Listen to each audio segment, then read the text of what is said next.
Hey, how's everyone doing out there? Welcome to a Word Hole Media presentation of Major League Hills in the Hole, and I guess we'll call it Sox type thing, although they're such a fucking dumpster fire, they don't even deserve any sort of recognition. But for those of you who are still willing to listen to anyone talk about the White Sox, we got some White Sox tonight. So a little bit. Just a skosh. Yeah. It's basically whatever Smitty can extract out of me, it's going to be like a science experiment. Yeah, until I hit the stop button on this. Or the mute button on you. Maybe that could be it. So let's do this. You are in the hole with the Major League A-holes. I'm Ryan. That was Pete. This is our long delayed. It's been like a month since we did an episode, but we are back on a Thirsty Thursday wild card edition. I've got a Surly Furious here, which happens to be produced in Minneapolis, Minnesota, in honor of the Minnesota Twins for winning a goddamn playoff game for the first time in 20 years. Congrats. What are you drinking over there? I'm drinking a Metallica 72 Seasons special edition blackened whiskey. Holy shit. I know, it's a mouthful, right? Yeah. Well, be careful over there. Yeah. We've got playoff baseball to talk about. I thought we'd be like missing wildcard games while we're recording this tonight, but they wrapped up very quickly. Yeah, we'll have some commentary on that. Yeah, I've got some thoughts on that actually. Bullshit. We're gonna wrap. It's our postseason post-mortem, as none of our teams made the playoffs. So we're gonna discuss the plight of each of the teams we cover here, except for the A's, which I have nothing to say. Cubs collapsed. Well, there's just no other way to put it. They fucking collapsed. So we'll talk. Who was right? Who was right? Your Giants fired their manager. Yeah, that's another collapse. So much so that they fired their manager. Tigers bid a fond farewell to first ballot Hall of Famer Miguel Cabrera in fantastic fashion. Only team trending upwards, I think, on this entire fucking podcast. I'd agree with that. Yeah, that's how I felt by the end of the season. Jesus, I might be a Tigers fan by the time we come back. Yeah, because on the opposite side of that spectrum, your White Sox lost 101 games. Yeah, I'm sure you've got plenty of thoughts. We'll keep baseball 101, baby. Yeah, what the White Sox do not do. Losing 101, I think you'd call it, but. We'll go as long or as short as you want to deal with that bullshit over there. But about 2.5 minutes. we're gonna revisit our NostraDumbass preseason predictions, which are hilarious in some regards, pretty spot on in others. So I'm proud of us there. We'll go through all of that minutia. World Series not so good.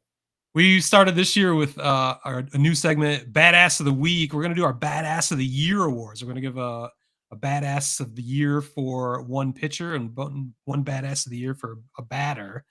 That's going to be a fun conversation.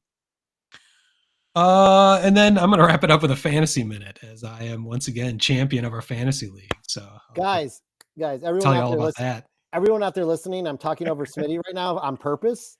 Can we time him? Can he keep it to a minute?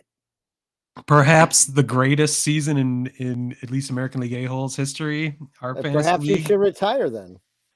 Well, we talked about that before. I can't retire. I didn't have the perfect year, but it was pretty fucking close. So we'll get to that. I'm already going over a minute. I'm close to a minute already for the fantasy minute. So we'll keep that to the end. So if you don't want to hear it, you can just.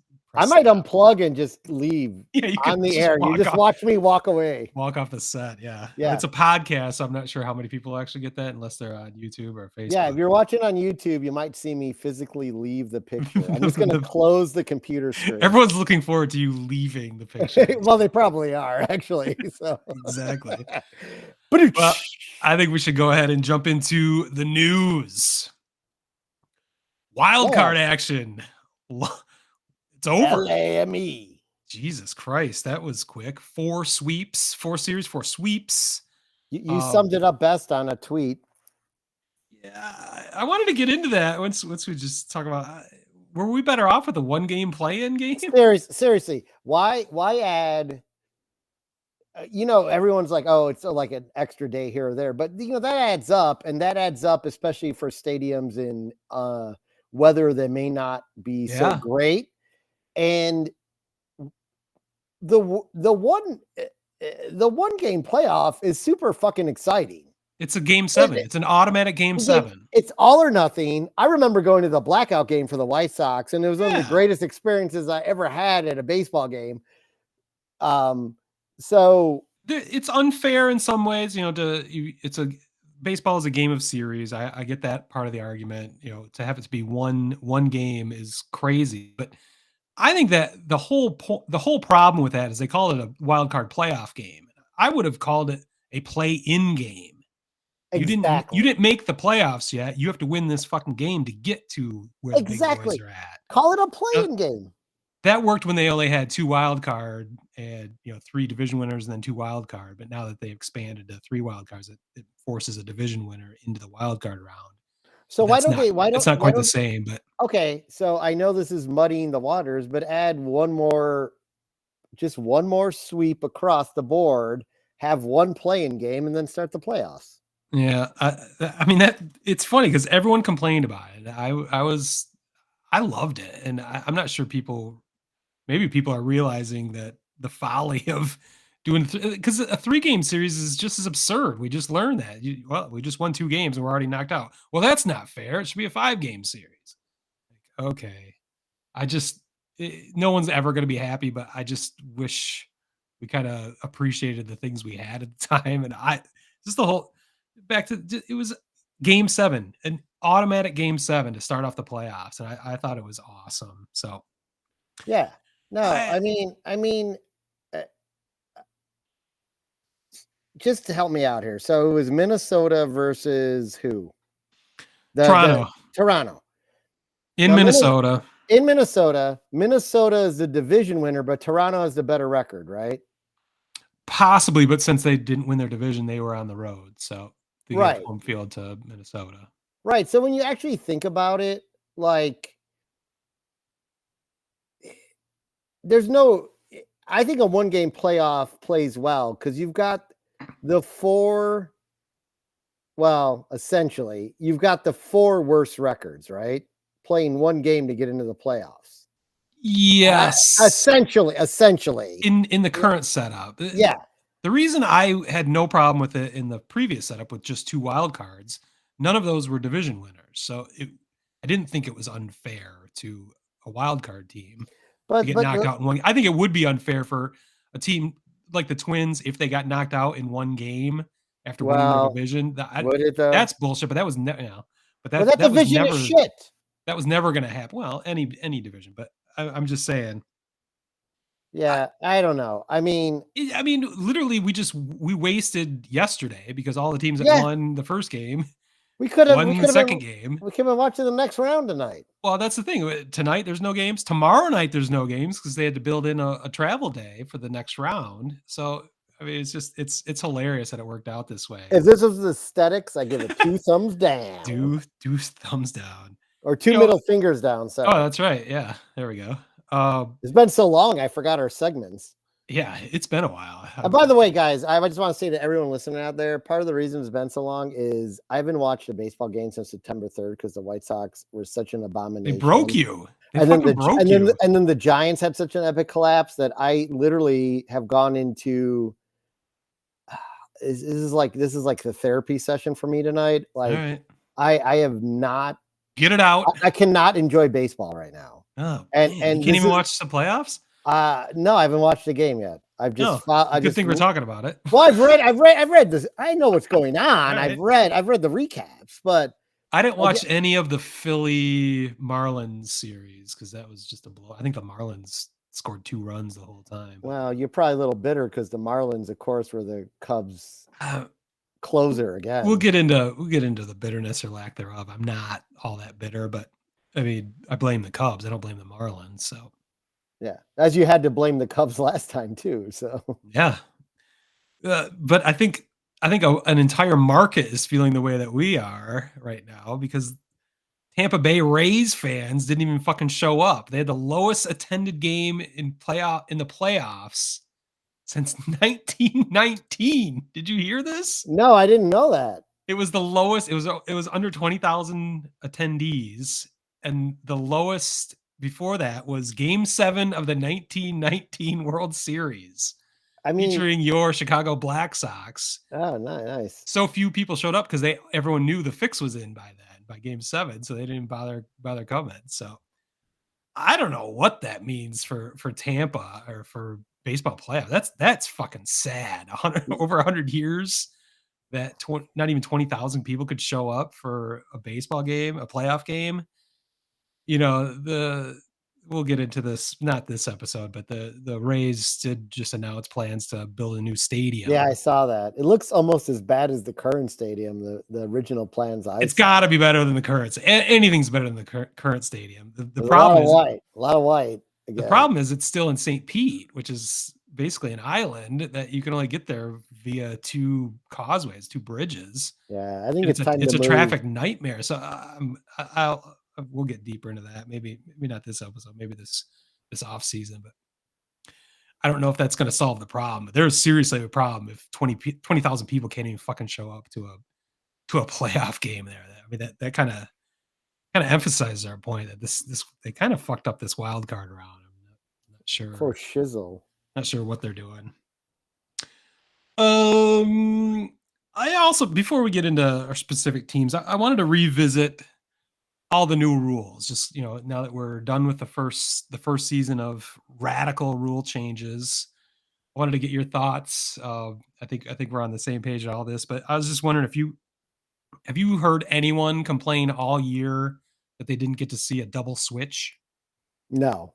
Did you hear anyone complain all year that they didn't get to see a shift come into play? No. No. Did you ever hear I feel anyone like I'm renouncing my vows in church. Do you reject Satan and all his acts? I do. Did you ever hear anyone complain that the game they just watched wasn't 4 hours long? Yes. No, I haven't. I actually haven't. Well, I guess the only other thing is, do you even notice that the bases are bigger than they are? No, but I love the action on the base pass. Well, So that's the thing. I mean, we've seen exponential steals and the threat of a steal with the bigger bases being closer together and the pickoff rule changing. It's an unmitigated success. Even if people just forget about it, that complain about everything. Yeah, remember that they that's complained. Yeah, no one's complained about what's going on. There was a brief push to extend the pitch clock for the postseason, which I thought was fucking ridiculous. We've proven beyond a shadow of a doubt that the pitch clock is working. And when was the last time you saw a pitch clock violation of consequence? Certainly not on a strike 3 that everyone was terrified that was going to happen. No, I mean, I think the things towards the later end of the season were more like the pitchers were getting ready. We've had a few with all our teams, I think, of the pitcher getting ready to throw too quickly and they called a violation on them. That's a bit. That was a more of a nuance thing, right, that they knew, but they didn't really think they were doing it. So whatever. But people were trying to take advantage of that. Was what was going on, that new part of the rule. But I think umpires fessed that out and it was squashed. And let's be honest, I initially was concerned. I will go all the way back to the beginning of the season. I was initially concerned on the idea that you had one throw over and you had two, but two. Sorry. You had 2 throwovers and you had a clock. But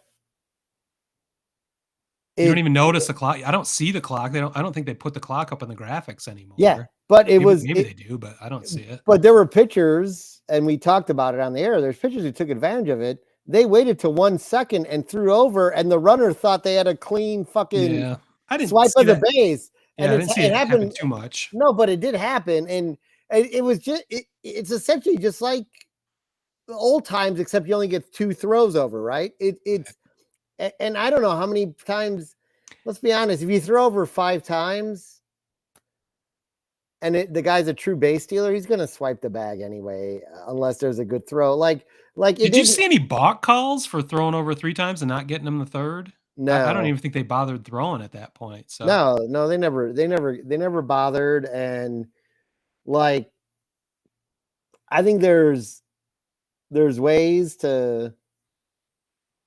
Everyone can manipulate it however they want. A batter could wait It's to another the point of strategy. It's gamesmanship. It's just another thing to use to your advantage if you're smart enough to do it. So yeah, the batter could wait till the 8th second or the 9th and second, that was whatever. happening Is a it 8 or lot. 9?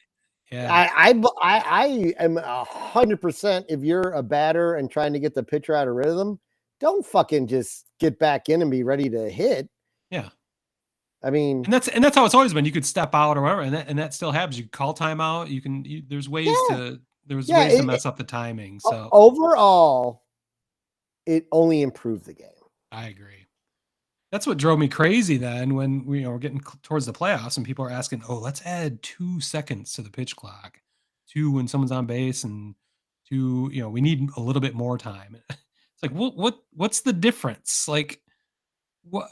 All you're going to accomplish with that is throw everyone off the rhythm that they've developed over 162 games, getting used to those times. And it's like, why would you add more time just because it's the playoffs? And fortunately, that was squashed several weeks ago. So, and it has not happened. I just thought that was so stupid. Like, what's the difference? We figured out it's working great. Everyone's used to it now. There are few violations. It doesn't come up that just very often at all anymore. Yeah. I'm sure, it might happen, as we go along in the playoffs, something might happen, but you know what? That's their fault at this point. We played 162 games. If you can't figure out how to throw a pitch in time or be in the batter's box in time, that's on you. It doesn't matter what the situation is. That's ridiculous. So I agree.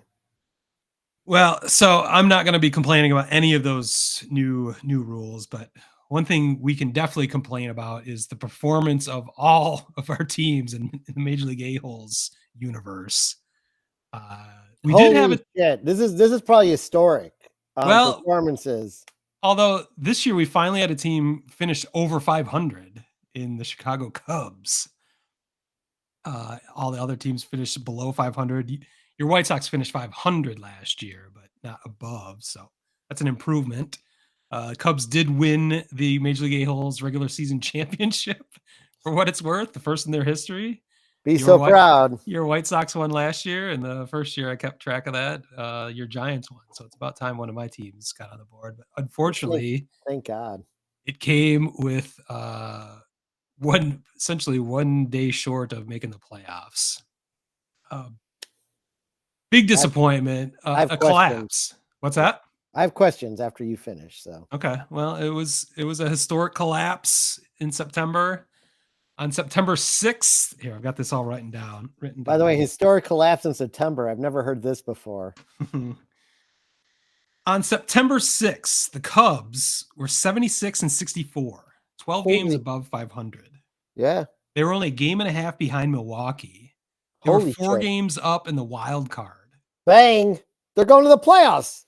They had a 92.4% chance of making the playoffs, according to Fangraphs. They then went 7-15 to close the season out. Ouch! And that's about.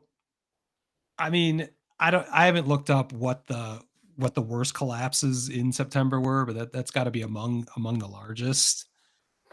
They had in the last week alone, they had 3 walk-off. They suffered 3 walk-off wins against them. Walk-off against Atlanta, right? 2 were against Atlanta, right? 2 were, yeah, for sure. Of course, that involved the epic misplay by Seiya Suzuki, reminiscent of Brant Brown, which I've got a clip of that in the intro to this section.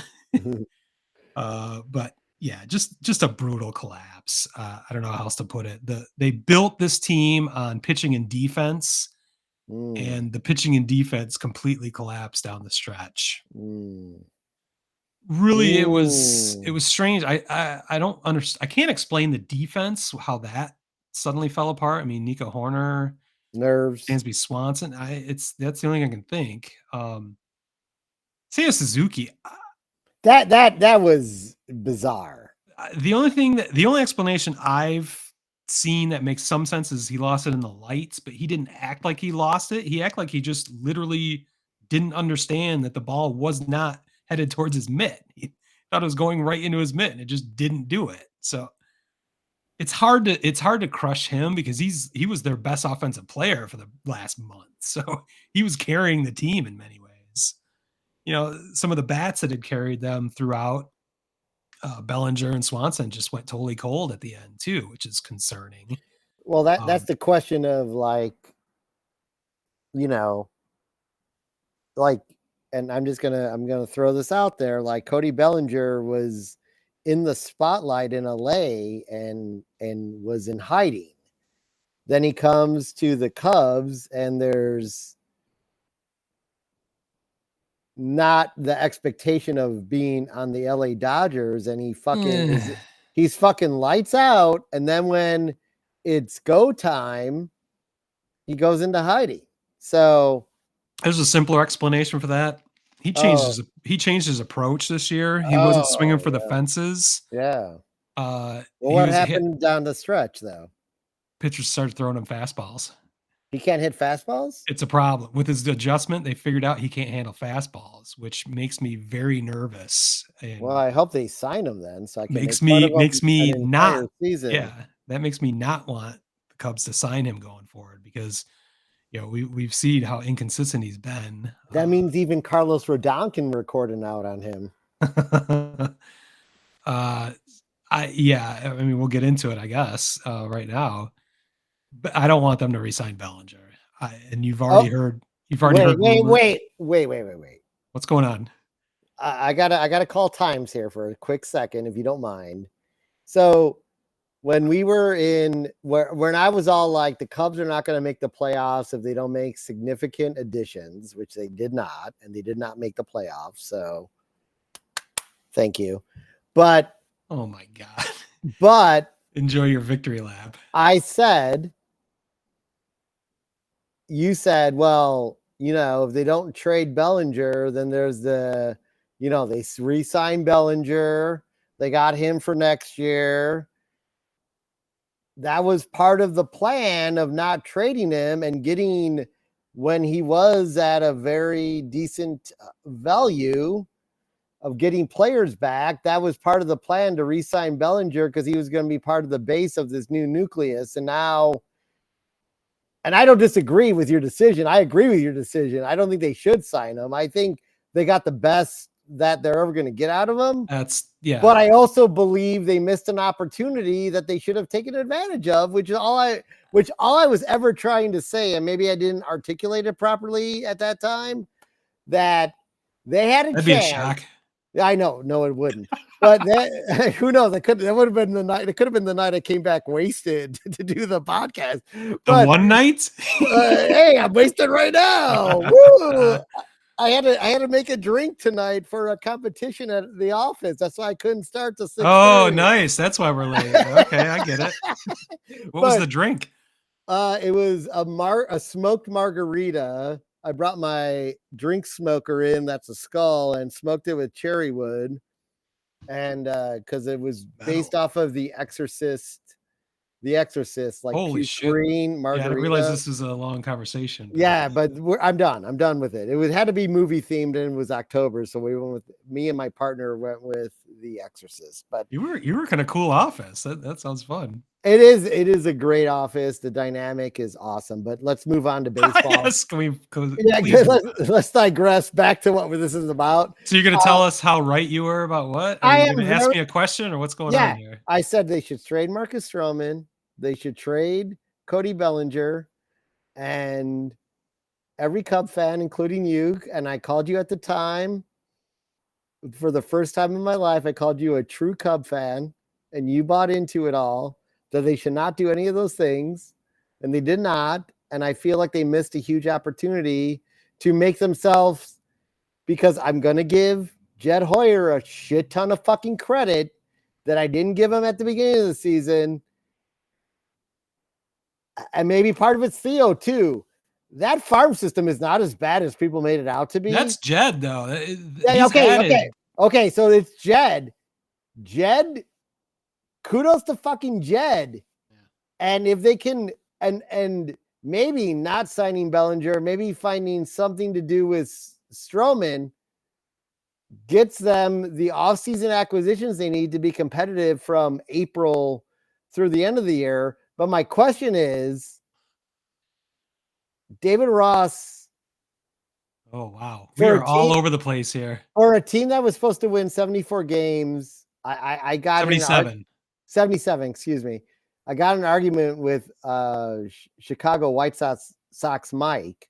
He made a comment that jackass. He made a comment that, well, this is why I never want one of my favorite players to be a coach, because David Ross, blah, blah, blah, blah, blah. And I said, I don't understand. And I agree with Tom Ricketts giving his endorsement to Ross. This team was supposed to do shit. Yeah. And he got every fucking ounce he could out of this team. Now, you can criticize him for whatever happened down the stretch, but I don't think it's anything for what he did. It's what was left in what he had to work with. And they didn't have enough. Yeah, go ahead. Yeah, they didn't do the moves they needed to do at the trade deadline to push them over the top. And, well, and I've been critical of David Ross over the years, but like looking at what he just did, I think he's a good fucking manager. Yeah. I think he's going to be on the hot seat next year if they don't get it done. I don't think there was any chance he would be like on the hot seat this year. I mean, the expectations, like you said, things shift obviously as they go 12 games over 500 after being 10 games below 500 at one point, which is historic. Yeah, if you guys actually listen to the podcast this year and follow the Cubs on the podcast, Smitty's like it's like going into a valley and then coming back out. That's the Cubs. I mean, I know. You expected me to be like steady throughout? Like, is that a good way to be a fan? I'm not sure. It might be Chicago. Are you criticizing me or the no, fans? I'm just saying that the flow of the season is insane. Okay. I'm not criticizing you at all. I'm just I can't tell. Like, I can't tell what you're doing. But. No. I'm criticizing you on being Cubby Smitty, which I never expected at the trade deadline. I thought you would be more of a realist, that they should make some moves and look towards next season, because this season wasn't realistic. But I also understand. Now I'm gonna sound like a true politician here. Yeah. I understand the allure based on my 101 losses. I'm getting sucked in, and as I did with the Giants too, I'm getting sucked in with that idea of we're here right now. We're in a good position. We don't need to make any major moves at the trade deadline. We'll get there. Yeah, I definitely didn't want to make major moves. But I think you're coming from it from this is I don't mean this disparagingly, but no, go ahead. From a White Sox perspective. No, I'm just coming in from a neutral because like I'll say the same thing about myself with the Giants. But okay, yeah. Oh, I can't wait to talk about your trade deadline with the Giants. But the I wasn't worried about the system. I didn't think that the farm system needed to be replenished, needed to get every possible resource from the trade deadline that they possibly could. I think they could coast a little bit. I guess maybe it was my thought process at that moment. And I think it still is. And we saw that come to fruition. How there's a lot down there, and there's a lot still coming, which is cool. It can never hurt to replenish that system or build more, but it does. I don't know. So are you arguing that I should, I don't even remember what I said at the time, but I thought they shouldn't go for it, or yeah, you thought they shouldn't make any. I kind of went half and half is what I did. You said they shouldn't make any significant trades, and I said without one. I don't think I said significant. I said they should trade the future for today, I think is maybe right. what you right. And I said, well, I think they could trade like a Bellinger or a Stroman. And so you're not going to do that when they were in the playoff hunt at that point. So why? I didn't see the logic in that, I guess. But I mean, it's revisionist history at this point for me or for you or for somebody. I'm not sure. I'd have to look again. No. What I'm saying is, all I said is I think they should trade one of those guys for a piece. You couldn't trade Stroman because he was hurt. Bellinger was your best player.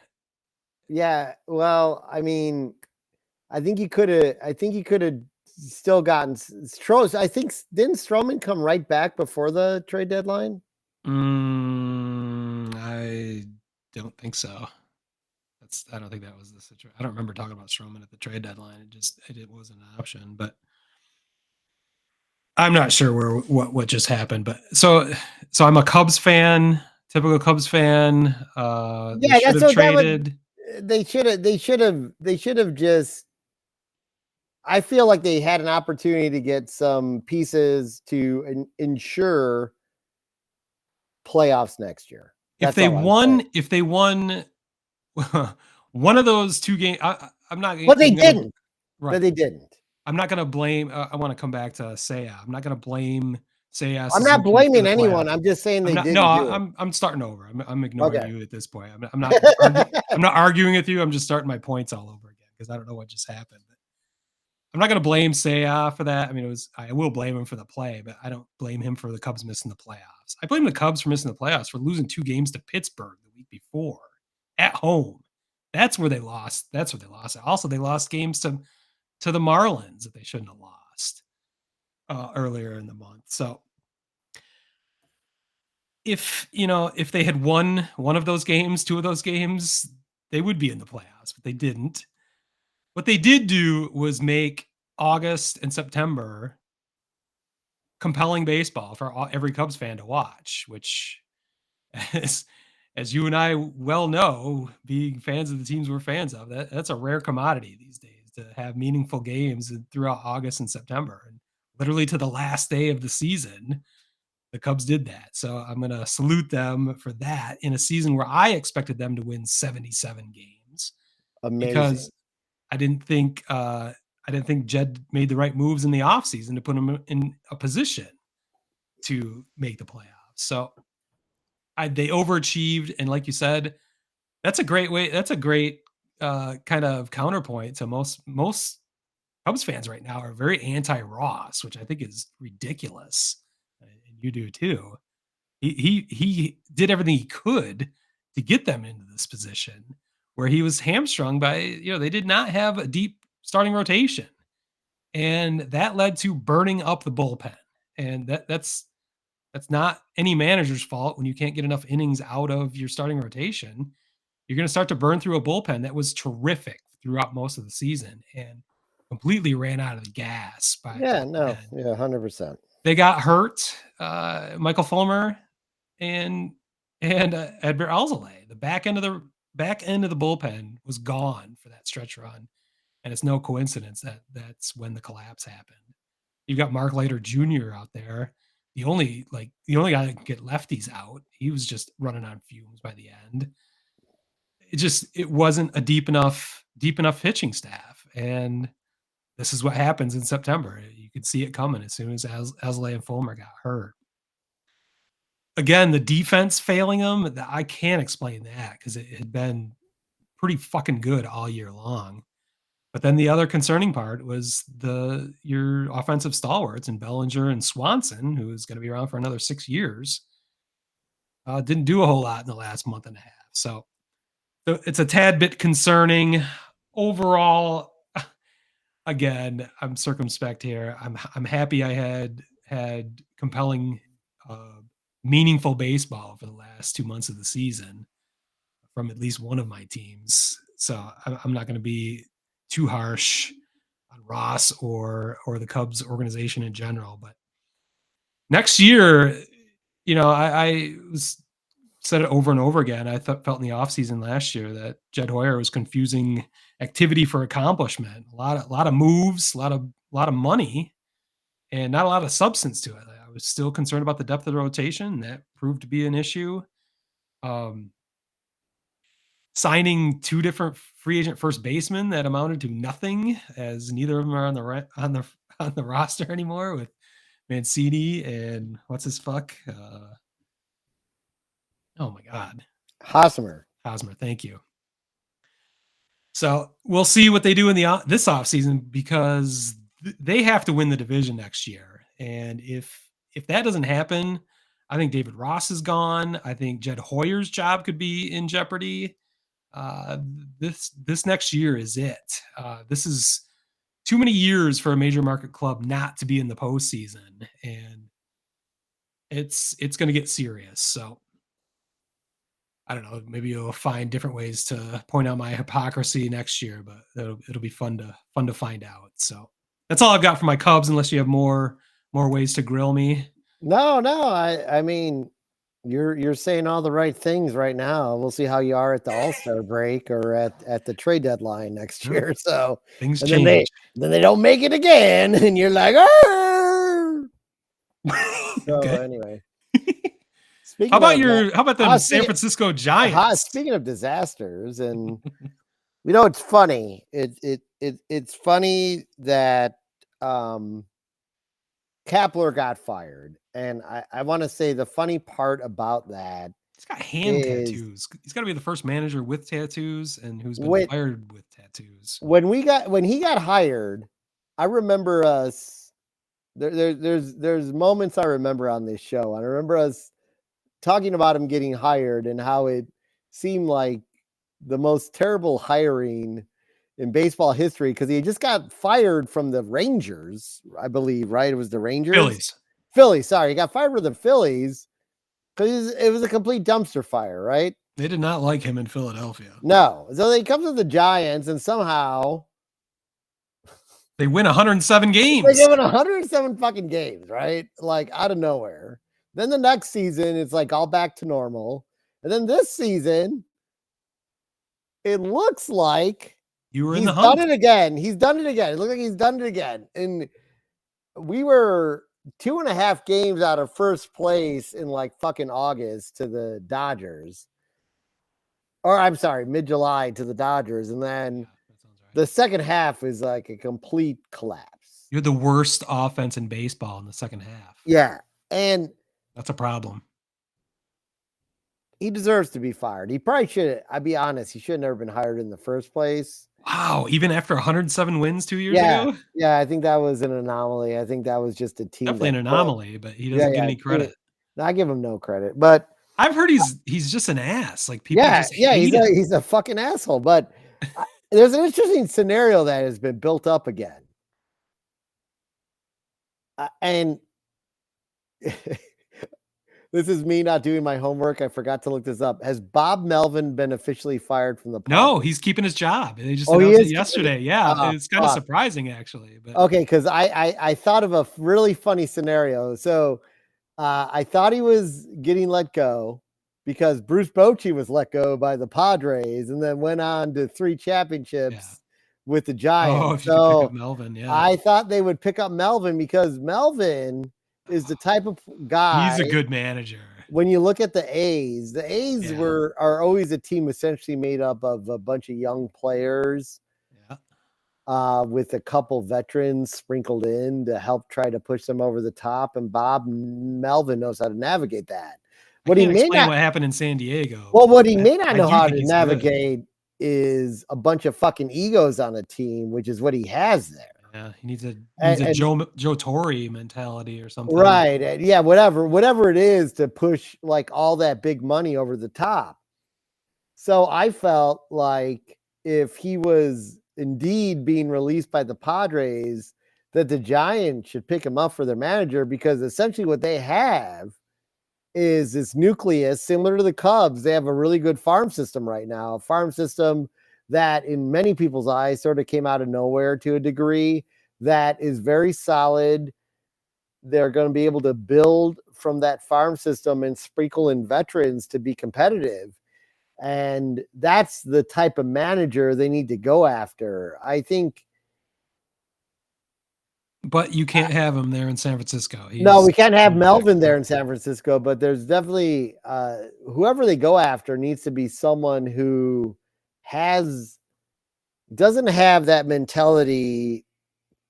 And this is maybe more of like the La Russa mentality, but there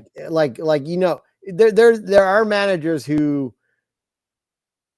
don't like to play up and coming talent and always say like the veterans deserve to get the start, and they need someone who knows how to navigate that mix, like a Bruce Bochy, who was currently navigating that for the Rangers, Into but the second round of the playoffs. into the second round of the playoffs, and That's what she said.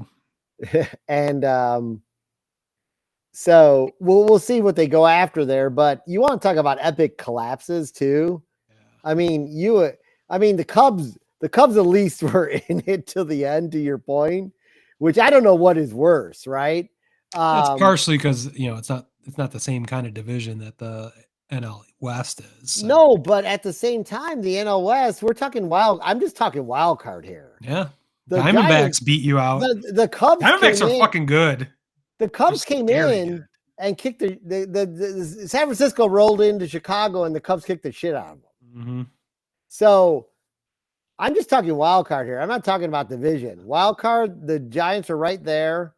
They had a game and a half lead coming into Chicago. They blew that wad. Yeah. That positioned the Cubs in the driver's seat at that point. That's when the Cubs took that wild card lead. Yeah. Was in that Giants series. But that was fun.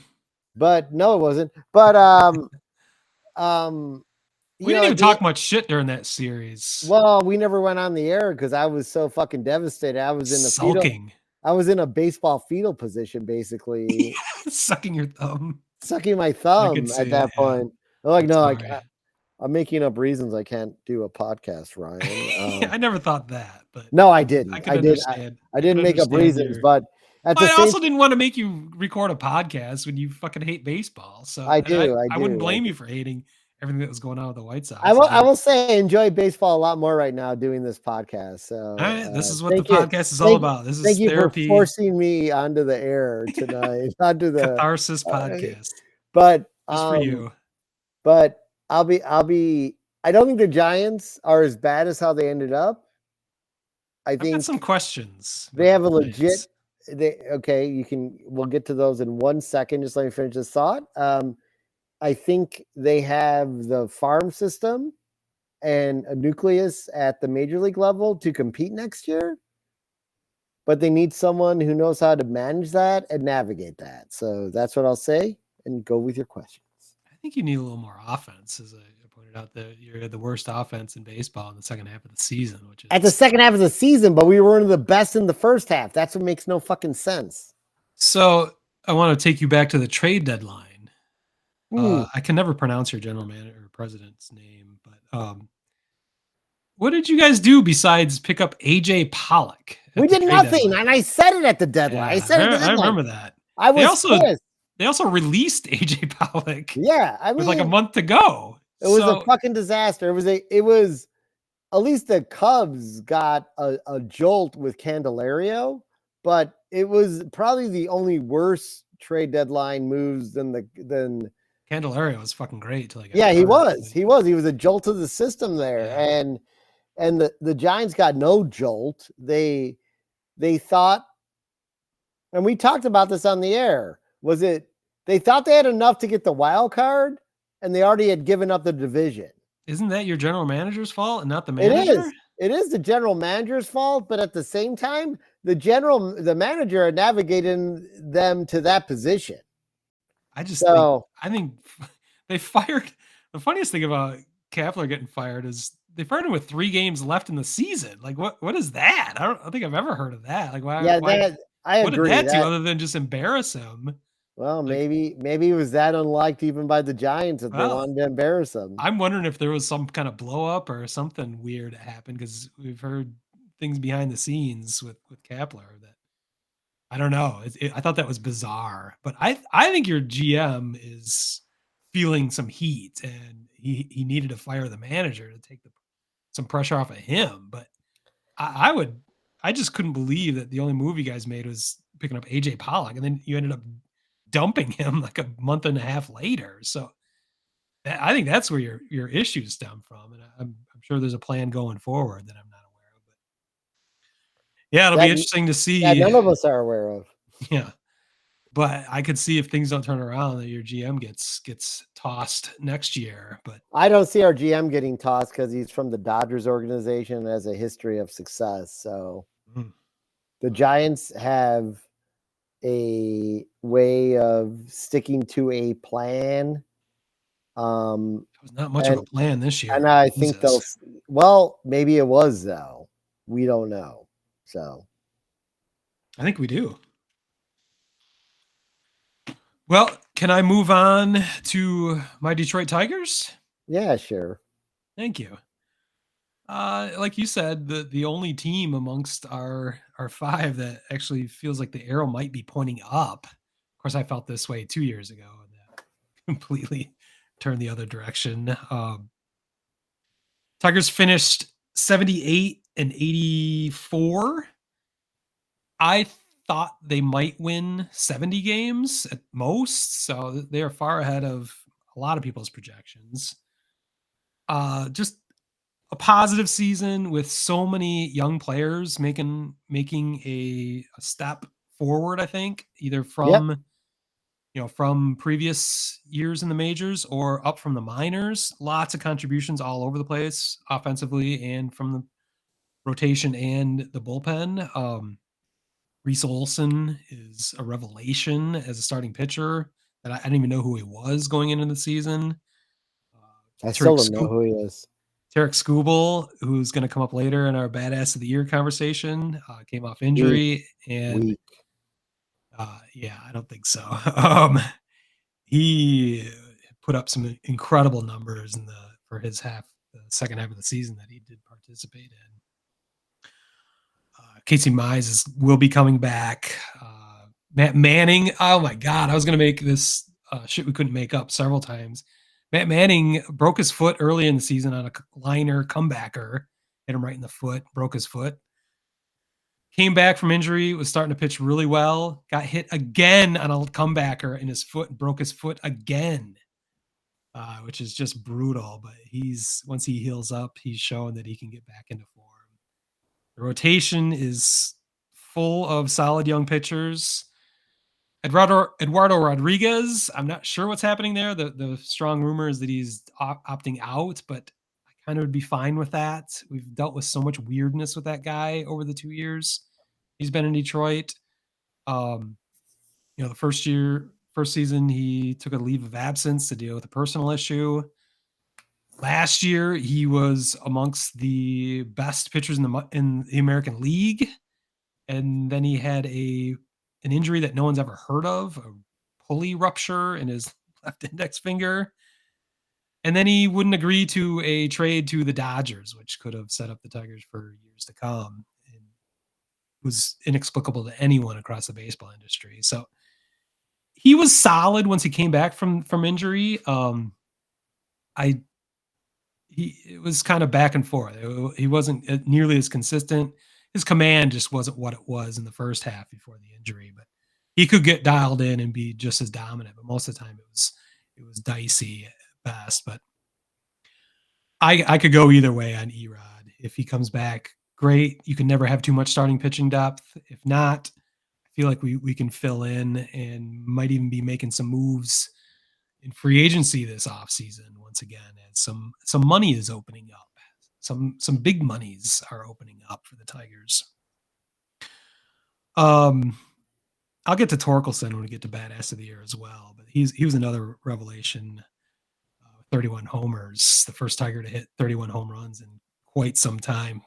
I think since 2016.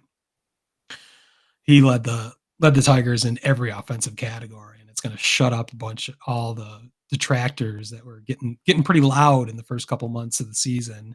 The anti-torque Tigers Twitter sphere, which I thought was ridiculous.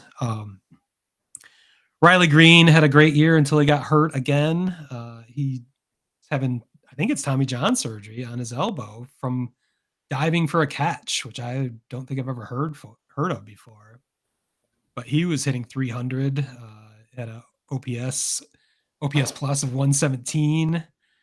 It's just a bummer he got hurt, but just there's plenty of upside going on with the Tigers right now. Parker Meadows getting called up. He's actually a better center fielder than Riley Green was, which is kind of amazing to think about.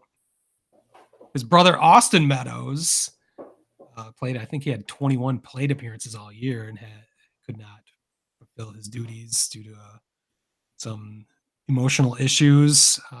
I believe Scott Harris is having meetings with him this week to determine his future with the Tigers. I don't believe he has a future with the Tigers. He is proven to be unreliable. I don't know how they could go forward with him, but overall, I think a positive year. Not certainly above expectations, and that's always fun for a team that isn't expected to do much. Just to see some positive things out of the youth. But the real story of the season was the farewell tour of Miguel Cabrera. And it really went so much better than I could have ever dreamed.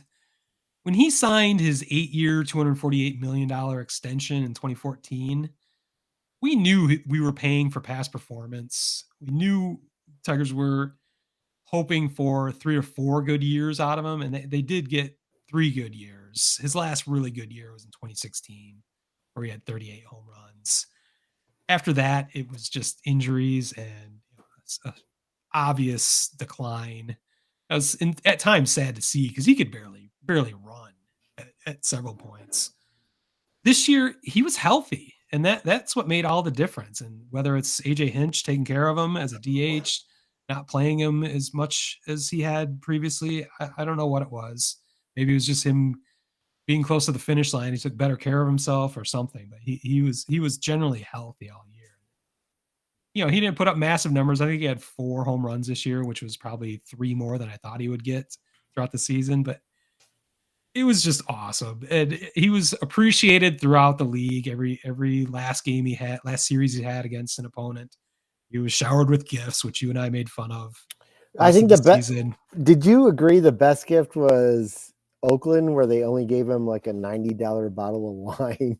You just stepped into my asshole of the week. I mean, literally, like when I saw that, I'm like, what a bunch of like the organization is already a fucking dumpster fire, but really, the Oakland A's. I mean, we'll talk. We've talked about everything he got earlier in the season. The brick from the Orioles was particularly hilarious. Well, he got a donation of like what, $300 or $500? I think it's no, it's like 5,000 or 3. Oh yeah, right. Oh, there you go. Yeah, it was his charitable foundation. Yeah, that's what almost every team did. I think your White Sox did as well. You also gave him a Ron Kittle bench. Yeah, the Ron Kittle bench is really nice. I'd like to get one myself. I just can't afford one. I'm kind of shocked you don't have one. I kind of assumed you were sitting on one this whole time. I am right now. I lied. I have a Ron Kittle bench. He got a badass surfboard from the Angels that had like inscribed all of his. Yeah, that was very fucking cool. I think the coolest thing is the Dodgers gave him a Hollywood Walk of Fame star with his name on it.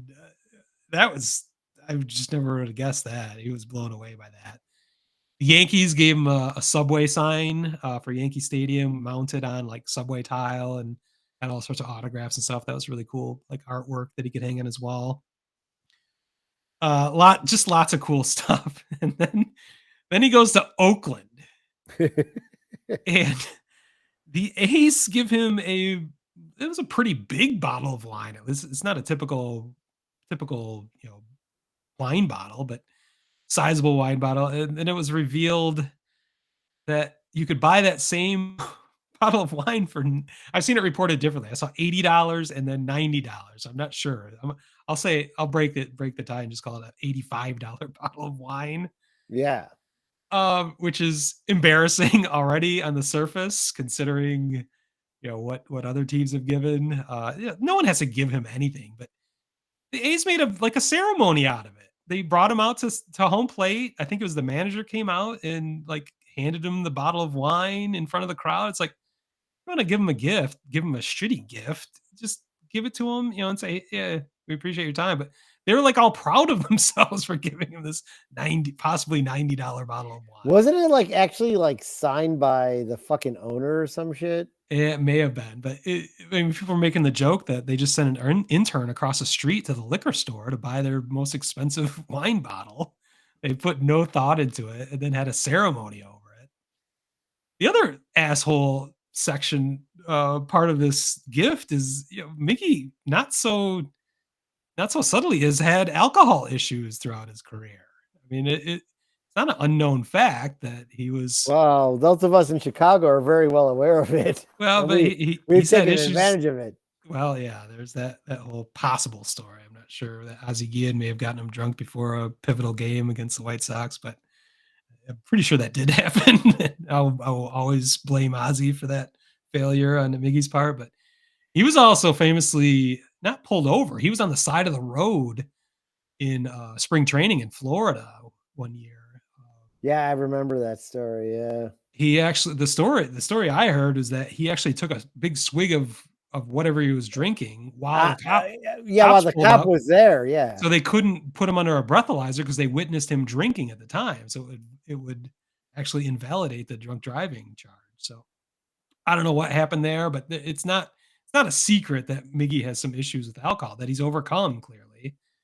So that's just another layer of irony that the A's certainly didn't understand, or if they did, they're assholes for giving him a cheap bottle of wine. It's just sad. Again, any kind of gesture is cool, and he was a good sport about it. Of course, he was joking about it.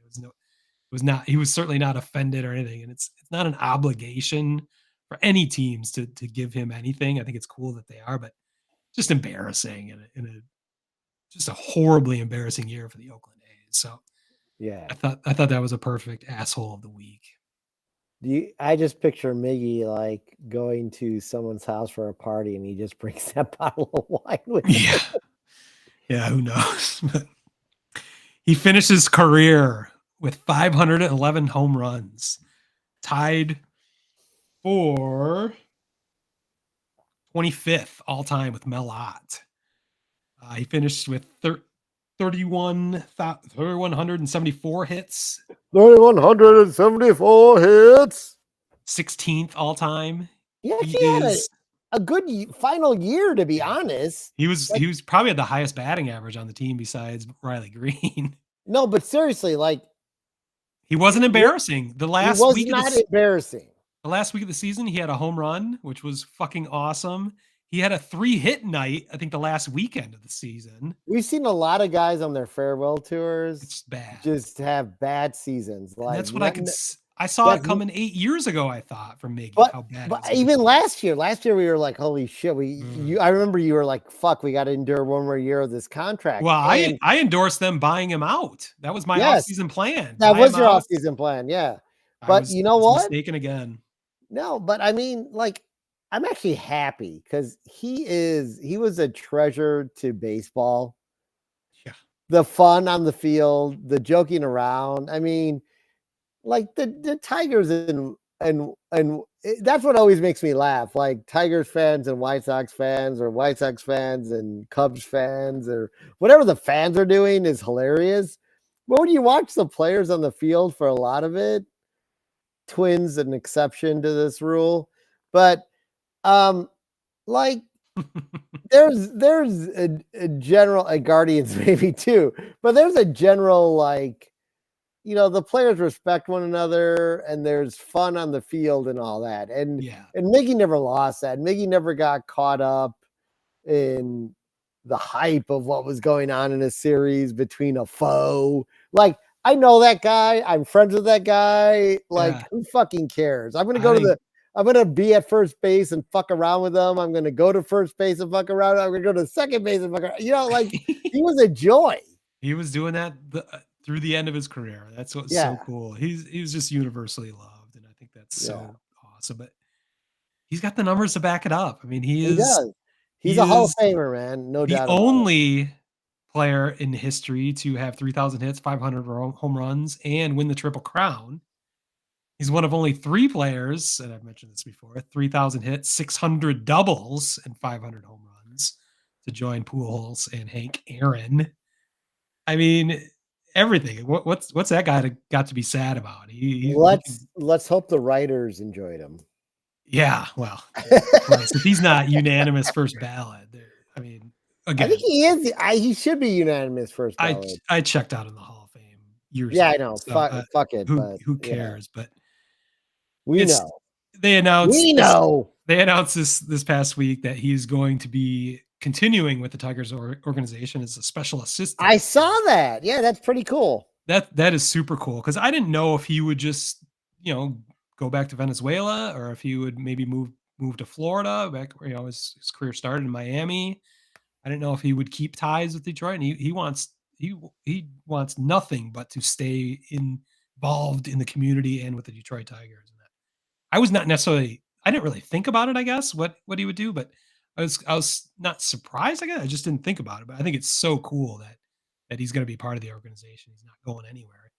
It's a similar role to what Jim Leland has taken with the Tigers. He's kind of around.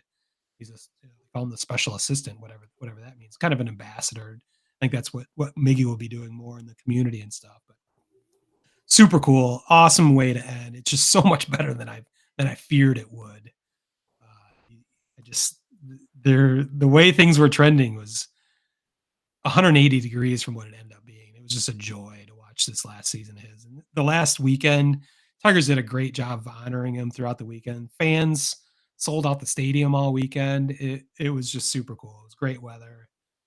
Perfect send off, very emotional, tearful goodbye, but very happy. And he's not going anywhere. He's sticking around with the organization. So it's about the best way that story could end, except for the $90 bottle of wine from the A's. Yeah, exactly. That's all I've got for my Tigers. Are you ready? Are you prepared to talk about your Chicago White Sox? Yeah, here's all I have to say. They are a huge disappointment. They have ruined baseball for me. Thank you very much.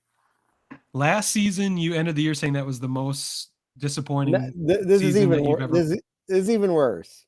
How I don't know how to quantify that. I could definitely see. I'll tell you why it's worse. It's why it's worse because we all every Sox fan.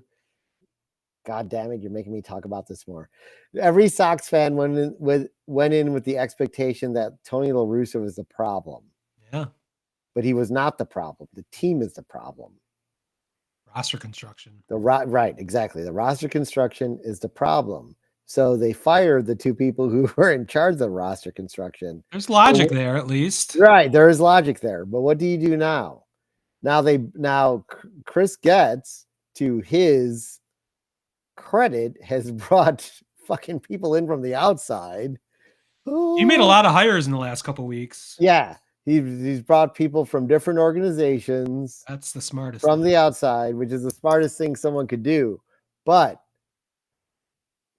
is there any way that, and not to say that he definitely is the manager, but let's just go forward with the idea because he's been endorsed. Not that people can't change their minds, but that Pedro Grifol is the manager. Is there any way that he can extract the people, the players he's left with, that he's hamstrings to, that he can extract their potential? Because I feel like I've said this line before. We saw a healthy Makata after the back issues coming back and putting up insane numbers through the end of the season. Of course, they were all meaningless. Yeah, but we saw that happen. Can he extract that talent from the core, quote unquote, that's left with additions and make this team to the promised competitive nature that they're supposed to be next season? And I'll be honest, I don't see it happening. That's a lot of ifs. That's a lot of things that need to fall into place. It's way too many ifs. Two of the 100 lost seasons have been under Reinsdorf. 2 of them were under Bill Veeck. One of them, there's 5. One of them was before Bill Veeck's time. I mean, I think that's an indictment of Reinsdorf right there. That 2 of their most historic lost seasons happened with him at the helm. I saw a stat that maybe I've got it wrong, but I thought this was your 6th worst record in history. But the other one was well, I think 100th, maybe 6th worst record, but I think it's the 5th 100 loss. It was. Oh, I see. Yeah, maybe it was before maybe it was 156 games or something that changed it, but probably they went by winning percentage. 1970, 1948, 1932, and 2008. Yikes. Yeah. See, I've got the So- Tiger, I've got the Tigers and Cubs World Series years memorized. I don't know their 100 loss years. Well, I have it up here on a stat just so I could get it right for you because I I did see that it was your worst run differential since 1948. I anticipated your grilling on this, so I had it ready to answer. You know me well. Yeah, I do. But I mean, I don't know. Like I read. We don't need to dissect. We'll Yeah, have I the mean, whole I'll be honest. offseason. I read the entire Vinny Dubar. I didn't listen to it. I read the interview with Pedro Gofal. And when you actually read the interview, you listen to Pedro Gofal, and goddamn, you just wonder, like, his attitude is 100% correct. But what are they, like, how can they not, what are they not doing to get these guys Got the wrong guys built in? Right. They got the wrong guys. So, like, I mean, here's what I'll say. Mancada, when healthy, out of all of these guys, Mancada, when healthy, awesome, a very good defender at third, an incredible bat. But it's when healthy. So that's the problem. Eloy Jimenez, I agree with that assessment at the, like, he's one of those guys who's like, I just want to have fun. He's not a leader. He's not a leader. Established that. Right. Andrew Vaughn, I've looked at the numbers again. So similar to Konerko. I'm not willing to throw away the Andrew Vaughn. You've got time to watch him develop. Tim Anderson, huge question mark. So many issues there off the field that just lead to weird shit on the field. And here's the juxtaposition in the offseason. And this is something you and I have talked about ad nauseum with, do you do the option and hope for that? Isn't it like 11? It's 14. Million? It's 14. That's pretty cheap for it's very cheap, because I don't know if you saw my post, but everyone on White Sox Twitter has been like, oh my God, Mancada's 24 million and blah, blah, blah. It doesn't fucking matter, guys. Here's the one thing Rick Hahn may have accomplished. It's average annual value when it comes to the cap. And you know what? The White Sox payout salary is like over 100 million. Their average annual value is 55 million. Here's the problem. You're never going to get Jerry Reinsdorf is not going to say, I only have 55 million against the cap. I'm going to go crazy. Right. That's not going to happen. That's the problem. But the White Sox could, with proper ownership, which is not going to happen, but the White Sox have every cap, whatever we want to call it, dollar available to. They have more dollars available to them. They can spend anything they want. They can spend anything they want. What do they want? But what do they want? I want them to exhaust every cap dollar. I want them to exhaust whatever that is. There's almost $200 million in cap dollars they can exhaust, but they will not. So, sorry. I was gonna. That being said, I'm going in with very low expectations next season, but I feel after I get through the playoffs, I will have I honestly feel so much better about baseball since you and I have been on the air. It's not much I enjoy talking baseball with you, Smitty. Like, I can do more playoff baseball podcasts now. I feel so much better. I wish we would have done this 2 weeks ago. I wish I would have submitted 2 weeks ago, because I feel so much better. But I will say I was in a little bit of, I gave you shit about finally being a Cubs fan, but I think part of me was always this blind-hearted White Sox fan. And I gave them the benefit of the doubt going into last season. And then last season soured me. And now I've become 100% White Sox realist, which is everything that happened in 2005 was because everything lined up perfectly. Oof. And I don't know if people understand what that means, but that The means pitching that rotation was just. yeah, but I still can't explain that. it literally means everything that they did at a minimum, because they are a baseball organization because of Jerry Reinsdorf that performs in the off season and with signings at the baseball minimum lined up perfectly for them to succeed, which is why, and it makes perfect sense why there wasn't sustained success from that championship, because everything lined up perfectly that year. Tadahio Azuki, what the fuck is he doing right now? You know, like that's just one. They had 3 closers that year: Shingo, Dustin Hermanson, and then Thanks. get me El Gordo, Bobby Jenks. So, and Jenks was a phenomenal talent for the years he went through the leagues until he crashed his car in Boston, but with a DUI. Speaking of DUIs, but you know, it's like they are an organization right now with their ownership that will only succeed. And what I mean by succeed is get to the World Series.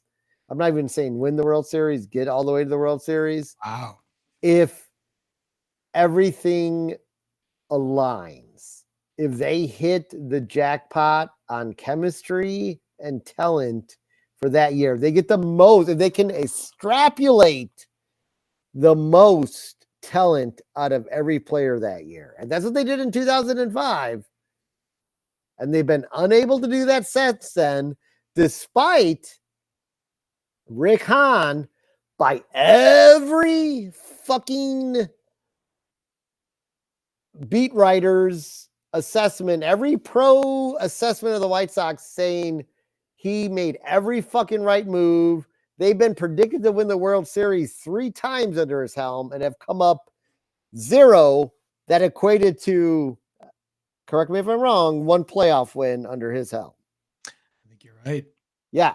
So there you go, all you fucking pros. You don't know fucking shit. You know as much as the 2 of us know. So fuck you, double finger fingers.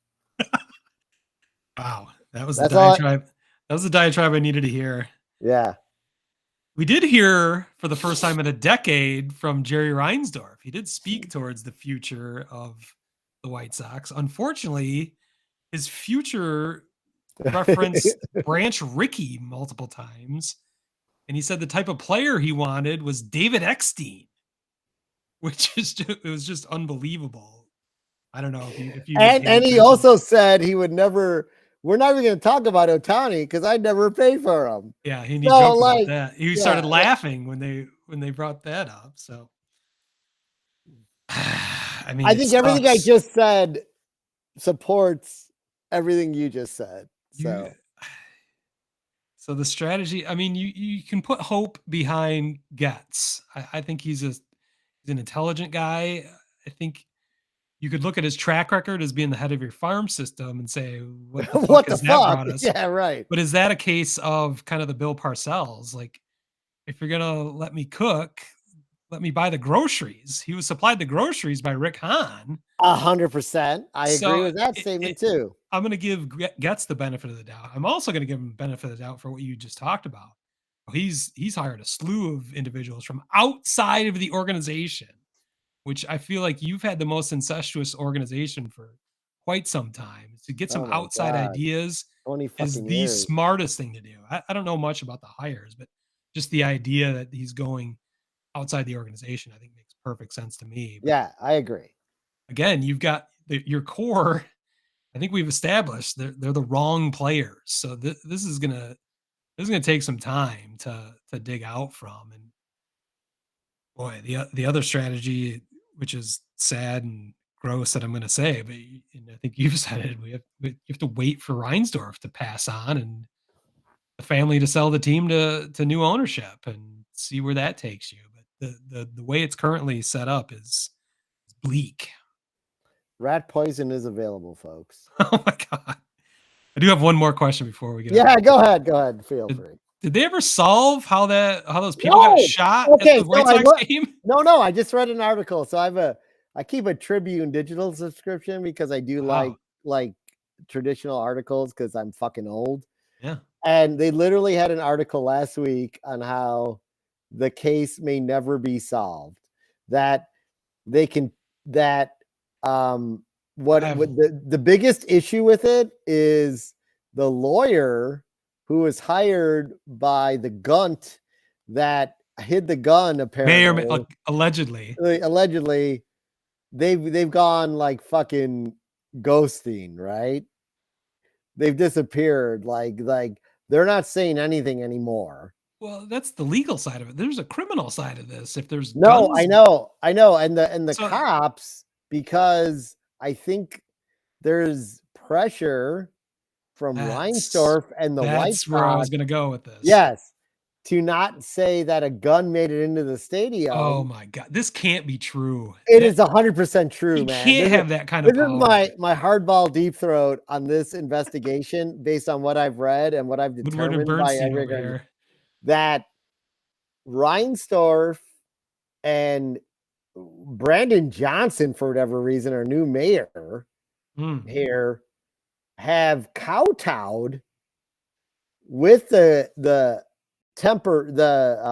not temporary, the what's the bridge between a real police chief or whatever, temporary police chief have kowtowed to the pressure from the White Sox organization to just be like, it's a mystery. See, I would think that Reinsdorf would want that solved 100%, so he could reassure fans that it's not dangerous to go to White Sox games. You think one way or the other, if it was a crazy random shot from outside of the stadium, maybe up to a mile away, maybe that is disturbing if that's the truth. That's also, there's no good, by the way, right? But when you heard what you just said, you realize there's no good storyline here. It's and almost better that someone did bring in a gun somehow, they can just up security and get, like we talked about at the time, get modern security devices at your gates instead of the old metal detectors, which are easily to thwart, like organizations like the Cubs have, that they detect gunpowder. They don't worry about not metal. Just the Cubs, all the fucking concert venues. I just walked through. I walked through one a few nights ago at the Riviera. Robin and I went and saw Slow Dive. That's the exact thing I walked through. And I didn't have to take anything out of my fucking pocket. Yeah, it's better for fans. It's better for safety. It's better for everything. It's just they haven't spent the money on it, which is just sad. But you fucking cheap bastard. I'm not a crime show. I know crime shows are like the most popular thing on TV besides the NFL, but do you watch any of those, like crime unsolved mysteries or CSI? I do watch like true crime, maybe like a series on an Apple Plus. You're more educated on this than I am, but I'm just looking at this as an amateur. Okay, just at this case, an amateur. There are hundreds of witnesses in the stands. There were 2 wounds on 2 individuals where can't you automatically determine trajectory once you have 2 wounds? You know the position of those 2 people, draw a straight line between those 2 wounds, and you know where the gunshot came from, if it came from outside. You have video evidence. I've seen the video. I can't believe there isn't photographic evidence beyond the hundreds of witnesses that were sitting right there when it happened. Most unsolved mysteries, from what I can tell, there's no witnesses. Nobody saw what happened. Nobody heard what happened. You can't solve it because no one was there. You don't know what's going on. No one heard what happened. That's 100% true. Well, then that leads to the outside bullet theory, which how can they not? Well, just solve this. This is solvable. So you're back to your point where the truth is being squashed by somebody, because there's no way they couldn't figure this out. This seems too obvious. Here's what I'll tell you, and I've watched that video multiple times. It is the weirdest fucking video for I'll whatever. It will say alleged gunshot going off in the park. The only people that react to it are the two wounded individuals, right? Yeah. Everyone else is just sitting there like nothing fucking is going on, and then they signal to security. Yeah. Two people who were interviewed who were season ticket holders right by them were like, we didn't even know what was happening. Yeah. I mean, that should be all the evidence they need to point them in the right direction, at least. Like, Yeah. how could this not be solved other than nefarious means? So, what a ridiculous, just another ridiculous point to a ridiculous season for you guys. Exactly. Sorry, you're not going to want my pity, but I do feel bad. I hate that you hate baseball right now. This kills. I love that this podcast is helping you tonight, but it actually made me sad when you told me you hadn't watched a game since September 3rd. I couldn't blame you. Certainly couldn't blame you. I don't want your spirit to be crushed because I know you love baseball more than anything, the way I do. The NFL is pretty fun, but it's always taken a back seat for us, and I think it needs to take its rightful place back in the front of your life. So I love to give you shit, and we give each other shit. That's the whole point of this blog and podcast. But I feel like this is taking it, like the White Sox have taken this to a disturbing level. They sure have. I don't want to see it any longer. So I'm rooting for you guys. Get you back Even just play respectable baseball, right? Like the Tigers have a losing record, but they played respectable baseball this year. They entertained me. They did entertain. That's all I was asking for going into the season. Like, just play solid baseball. They're gonna make mistakes. They entertain me too. I like as far as I'm concerned, the best team on this podcast is the Detroit Tigers right now. Wow. Well, we'll see what we'll get to our off-season predictions. We'll have more shows coming up, but I need to take a break here if you don't mind, and we'll come back to talk about. I gotta take a piss. Yeah, I'll be pissing myself shortly if I don't take a break right now. All right, so we'll get back with our NostraDumbass recap predictions from preseason and our badass of the year. We'll be right back here on the Word Hole Media Network. Word Hole Media. All right, we are back after long pisses on the Word Hole Media Network. And a power outage. Yeah, we had a power outage. Lots of shit's happened. I had a wardrobe change because it's getting really fucking hot in here. It's a long podcast. We haven't been podcasting for a while, so we're already at the hour and a half mark. So we're fucking amateurs, but sit back, relax, and strap it down. I think we need to talk about our hilarious preseason NostraDumbass predictions that we do every year. Fucking geniuses right here. This year seems to be taking the cake somehow from how ridiculous. At least some of mine. I don't remember yours, but I think you've got both of our preseason predictions for division winners, wild card winners, World Series winners, which is hilarious. And then we went through our MVPs, Cy Youngs, and Rookies of the Year. Yeah, I feel like in a way, if you take it like holistically on who made the playoffs, it may not be so bad. Those weren't terrible. It's the ones that we missed on, which are hilarious. I think I got 9. I think I got 9 out of the 12 playoff participants correct. Yeah, I think it's the World Series matchup where we ultimately failed. Yeah, let's go through the list. All right, so I'm going to start with you, Smitty. Okay. Division winners: Toronto, Philly, White Sox. Yeek. Nope. Oh, the White Sox. Remember what I did though? I picked the White Sox because I thought you should win, but I was also putting the jinx on you guys to make sure. Apparently it worked. It's worked 2 years in a row because I keep picking you and you keep getting worse. So Milwaukee. Houston, and then another great jinx, the San Diego Padres. That I feel like everybody made that pick, and they almost made the playoffs. They had a furious run at the end of the season.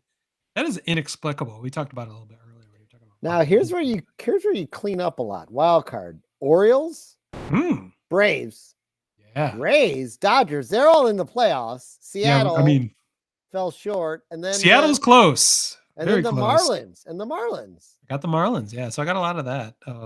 Atlanta, I underestimated somehow, just having them get a wild card instead of running away with the division. But all right, you and I were great at not picking New York teams, which I'm sure plenty of people were. Well, no, but I did. So here's mine. My division didn't. winners are the Astros, the Guardians, the Yankees, the Padres, the Cardinals, Oh, and then the Phillies. So yeah. whatever. Then my wild cards were the Mariners, the White Sox, the Blue Jays, right? Dodgers won division. Mhm. No one out of the Central. And then the Marlins and the Braves. So it was really the NL East that really Ugh. somehow. So I had 9 out of 12. How many did you end up? I think you had 1, 2, 3. I had the math already done. 4, 5. People love slow six. I had counting on 6. podcasts. I only had 6 right. Oh wow! So I win there. 6 playoff people right. 6 Okay. playoff players right. Participants. So let's well, I think we just jumped straight to the World Series because we weren't going to predict every fucking round, but we're wrong. We both inexplicably chose the Toronto Blue Jays to play the San Diego Padres. I can't believe. First of all, I can't believe we both picked the same World Series. We were making fun of ourselves again. Yeah. Is this 2 years in a row where we've been really similar on our picks? Yeah, I don't like it. I don't like it at all. We need to get away from that. But just send me your picks next year, and then I'll just do some opposite. Do something different. Yeah. It might help picks. It might help one of us succeed in this. Maybe that's exactly what we should do. Yeah, I think it's a perfect strategy. So yeah, or I'll send you mine, and then you do the opposite, or whatever, whichever. Well, yeah, one of our World Series participants didn't even make the playoffs, and the other flamed out in 2 games in the wild card round. So that is I'll call that a failure. We obviously don't know what we're talking about, but how many people do before the season starts? I'm not sure if anyone has a perfect record, but it's fun to do. We will be accountable for our predictions. This is why we do the show every postseason. So what's even funnier, I think I sent this to you. I think I had the Padres, who didn't even make the playoffs, over the Blue Jays. At least you had the Blue Jays beating the Padres. I had the Blue Jays winning. Yeah. So in 5. Yeah. Not even close. Not even close. The individual awards are where things get, well, some are okay, but some things are fucking hilarious, at least on my side. So you have AL MVP as Vincata. Let's start out with the hilarious. I have Ohtani. I think I'm safe. Yeah, you won that for sure. I was swept away with Yohan Moncada's performance in the World Baseball Classic, where you saw his true potential finally. He was crushing it when he was properly motivated and healthy. And we didn't see hardly any of that with his White Sox season. So I don't know if that speaks to luck or motivation, but I think we can all draw our own conclusions there. But yeah, I was sure. I was teetering. I wanted to pick a White Sox just to kind of hedge my bets and drive you crazy. And I was going back and forth between Moncada and Luis Robert Jr., which I made the wrong choice there, but it didn't matter anyway because it wouldn't matter anyway. Shohei Ohtani is going to run away with the AL MVP. NL MVP. I mean, probably somewhat in the conversation. Trey Turner. He had a horrible first half. His second half was MVP worthy, for sure. But yeah, I would have felt better about that if he hadn't. He was historically bad in the first half. And I had Juan Soto. I mean, I didn't have any issues with that at all. I thought that could have been a legit pick, but clearly it will be Ronald Acuna Jr. That is without a shadow of the doubt. He is the first. Oh my God. 40-70 player in history. He's the first 40-60 player in history. Yeah, he wasn't allowed to enjoy the moment, according to your Cubs broadcast. Oh yeah, we should talk about this. That was hilarious. One thing, Ronald Acuna Jr. didn't break a record. He got his 70th steal, which just makes him part of the 40 home run, 70 steal club he's the only member of, which is cool. It's not Ricky Henderson breaking Lou Brock's stolen base record. It's a little different, but yeah, I wanted to be happy. It's elite status. It's elite status, though. It's big. It's huge. he did the same thing that Ricky Henderson did, pulled out the base. Didn't have a speech. They had a video video montage ready to go. Yeah. The problem was it was in extra innings, 10th inning in a tie game. It was very critical for the Cubs to win that game, which they did not. That was the only questionable thing. I don't have a problem with it. I'm not. First of all, I love Acuna Jr. I'm blown away with the 40-70 club. I get it. What I do really like, and probably no one else will, is Book Shambi and Jim Deshays are very mild-mannered. Usually, they are not big-time homers. They're not caustic in any way, and I feel like I want more anger out of my announcers. I want a little more homerism. JD is a homerism. He's getting there. He was pissed, which was surprising. The first thing he said is, "I don't think the Cubs dugout is going to take this well." And Shambi was getting fired up too, which I love Shambi, but he still feels like a national announcer because he came from ESPN. He was doing the Brewers and Diamondback series. So I want him to get more to being a Cubs homer. So I kind of like that. I don't like that it happened against Ronald Acuna Jr. It was a weird moment. I'm not going to give Acuna Jr. shit for it. He needs to celebrate that shit. I thought it was a little bit odd that the Braves were prepared to stop that game at that moment with their video montage, and it fucks up our pitcher, and the Cubs lost the game in the next at bat. So that's more the Cubs doing than the video montage. So I get why you would make fun of the Cubs or Cubs fans for being pissed about that. I'm on your side in that regard. If people were irate about it, or I wasn't irate about it. I just thought if you were making fun of people that were irate about it. Oh, well, people that were irate about it, yeah, hilarious. But I found it almost ironic because I feel like anything that ever, like if the same situation happened with the Cubs, they would do the same exact fucking thing. And that's you can say that. I don't know. That's the irony of it. I don't know like how that would come up. Or we're talking about a team. We're talking about a team that fucking puts up a video board of a dead guy singing the fucking 7th inning stretch. Not in the 10th inning of a critical game. So I still think there's a very huge possibility it would happen based on Cubs history. You're projecting, and their celebration of minor victories. Your South Side over the years is showing through, but I get why. I'm glad we talked about this at least because I thought it was funny. I wanted to get my point out there. I'm not sure.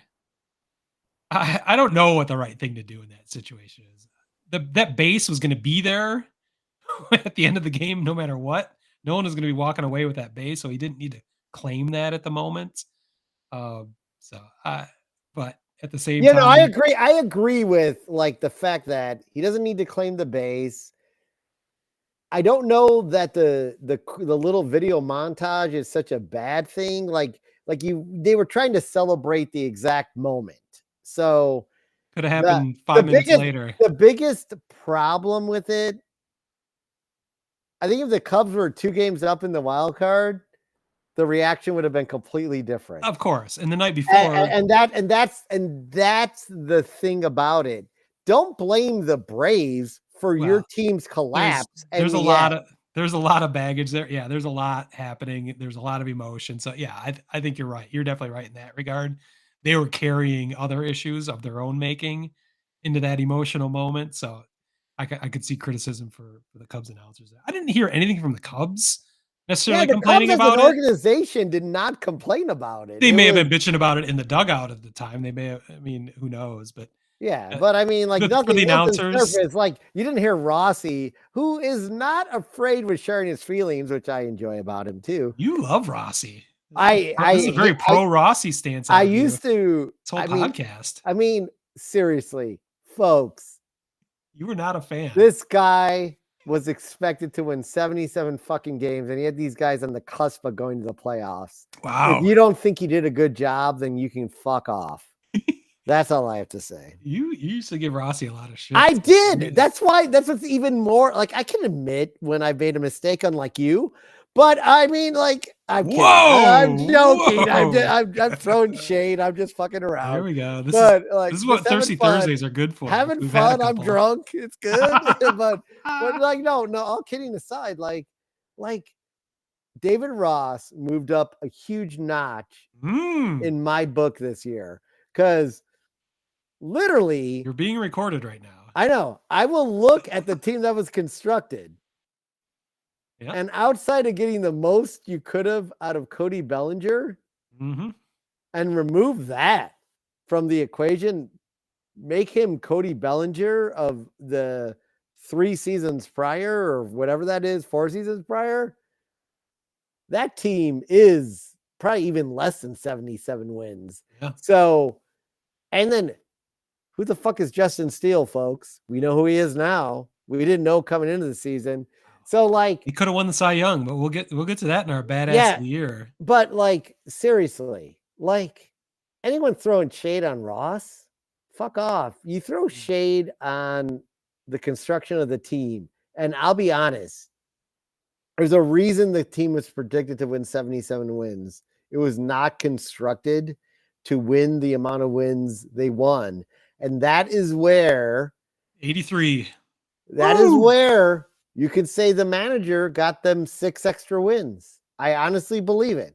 Yeah. And that's why a manager is important to the team. And that's why if the fucking White Sox would have gotten Bruce Bochy, I'd be talking about the White Sox in the next round of the fucking playoffs right now.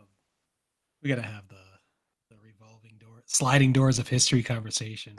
Well, what if you didn't hire Tony La Russa Hinch? That is my movie. My movie is God. Remember the movie I pitched the very last episode. That's how long the episode's been. It's if they never fire La Russa. Well, you took it all the way back to you took it back to 1983. I forgot about, or what, 85 when they actually fired him? Yeah, 86. Yeah. Oh, 86. Okay. If they don't fire La Russa, the White Sox are like 5-time world champions. Yeah, but just think if you had only hired AJ Hinch and not given him to the Tigers when you could have. Yeah, the Tigers have been so successful. But anyway, I digress. You love the Tigers. I do love the Tigers. And David Ross. What's going on here? I know. If we only had hired David Ross, really. If we continue this podcast long enough, you keep drinking, you might be a Cubs fan by the end of this. No, I told you. If anything, I'm going to be the hat you're wearing. All right. I will never give in to the Cubs. You're the D. We haven't finished our Nostradumbass recap. Oh yeah. Okay. Let me pull that back up. We digressed. I know this is what happens. I swear I've given in. I'm not going to shade Smitty and ignore him for podcast. We haven't done a podcast in a while, so we'll be back. Some liberty to take our time with this. I say we get back, probably after the next round of playoffs goes through, and then we'll figure it out give our thoughts on that. But okay, so moving on to we got to do Cy Youngs. Cy Young. Oh God, double bad because Ohtani goes down and is unable to pitch for you, so he's not going to win the Cy Young. But I will give you credit that he was on his way to winning the Cy Young.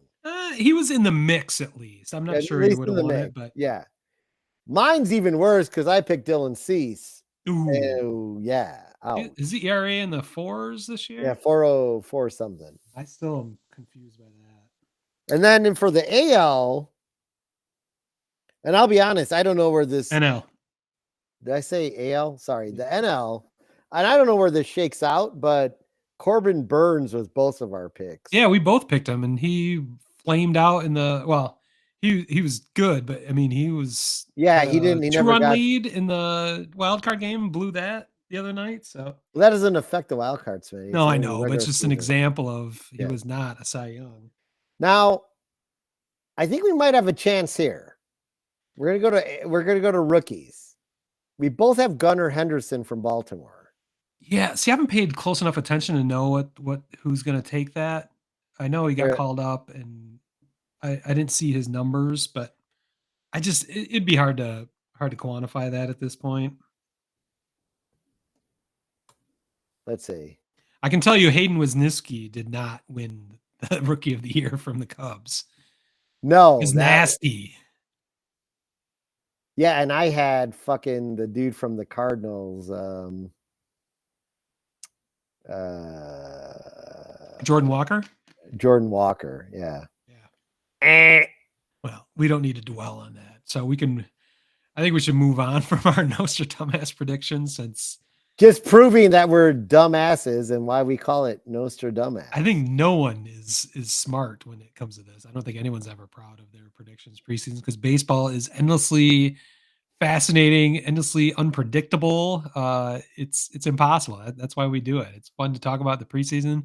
It's even more fun to make fun of ourselves at the end, but nobody knows what the fuck they're talking about by the end of 162 games. So I think we should move on to our very first, or this would be our inaugural Badass of the Year awards. Woo woo! It's an interesting debate here.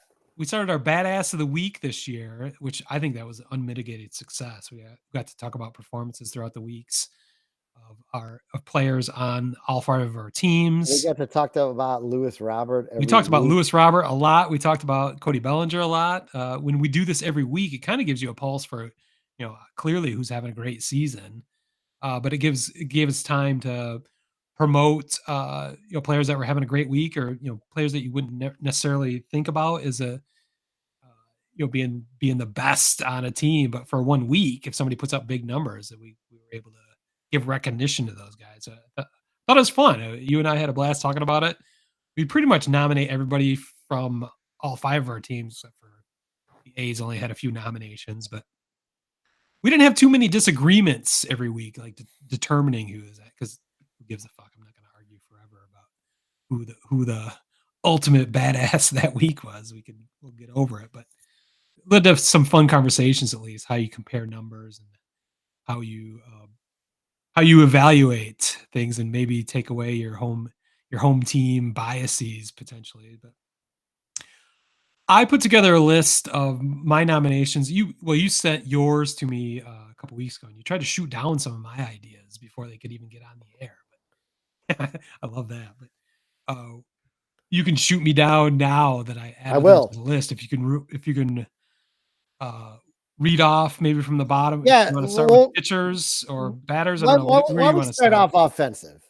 We'll start offensively. All right, we got a guy I was in agreement with you, like, fuckers, shut up. He's going to be good. Spencer Torkelson. Mainly give him time. Yeah. That's what I didn't like about the It's the same thing with White Sox fans. Twitter. It's like give the fucking player time. You don't even realize he may have been on the team for like 2 fucking years, but look at the amount of at-bats he's officially had and shit. That's another example to realize every fan base is the same, especially on social media. They're all jump the gun. They all say stupid shit constantly. It's not that there is no smarter fan base than another fan base. It's all silly. I'll give you the best example. Last year, end of the season, trade Jake Burger. This year, Jake Burger gets traded. Worst trade in White Sox history.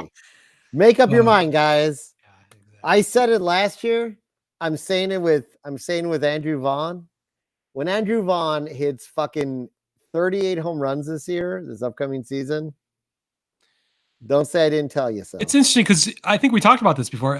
Andrew Vaughn and Spencer Torkelson are actually trained together. I think they went to school together. They remind me of each other. Like, I think of Torkelson as a year or two younger than Vaughn. So their careers kind of parallel in ways. And the only good news about Torkelson, he's never been asked to play out of position. So. Yeah.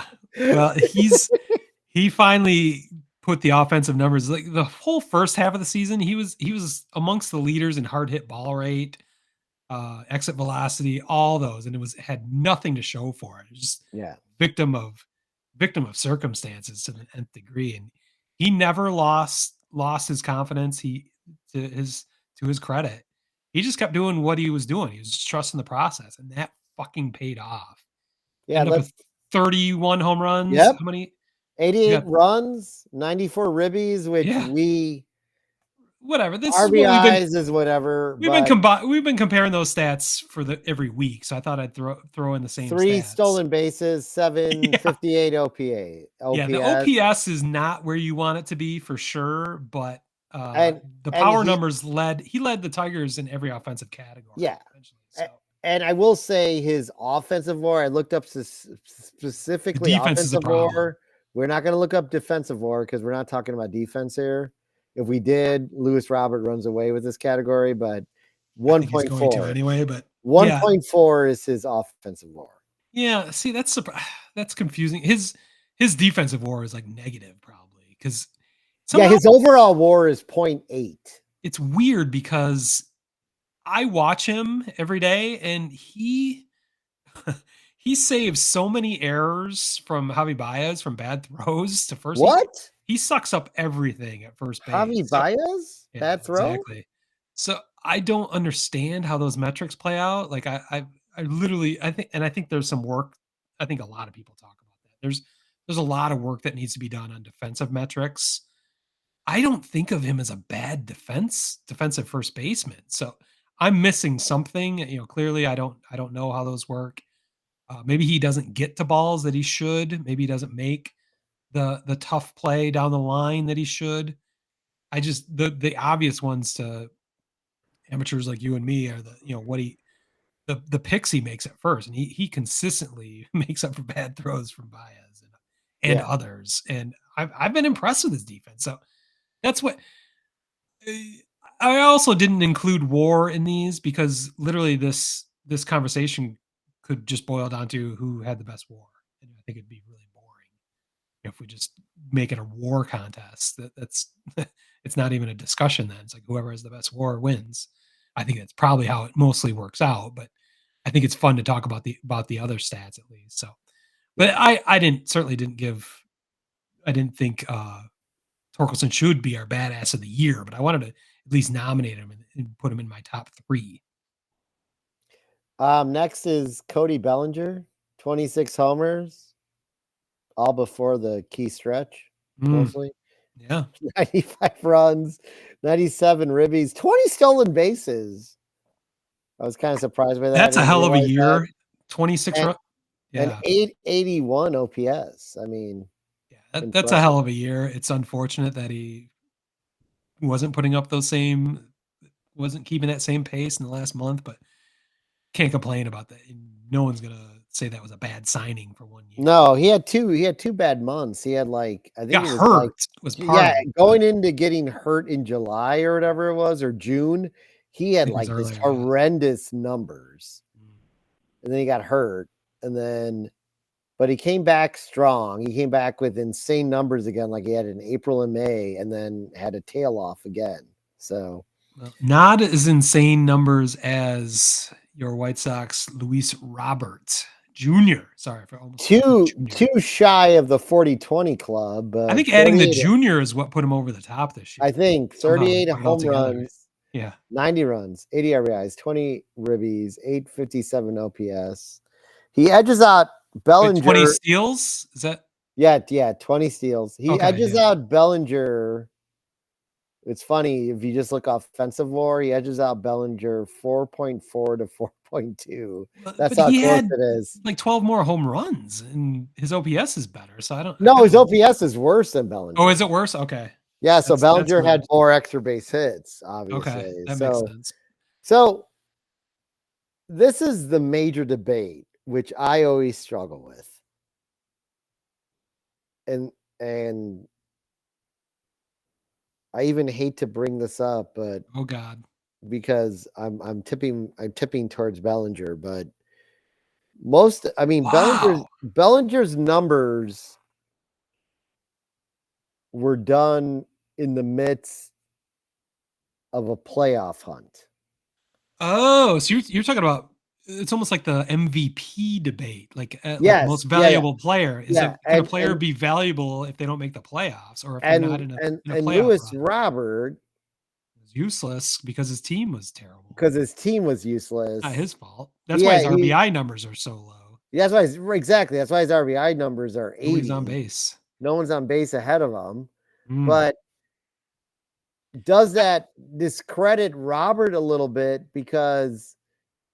or does it not? Because Bellinger, you've admitted, and we've talked about, he didn't really produce down the stretch when it was needed the most. So Well, Is the it way, all? yeah, I mean that kind of mitigates it there. But we're talking about a badass here.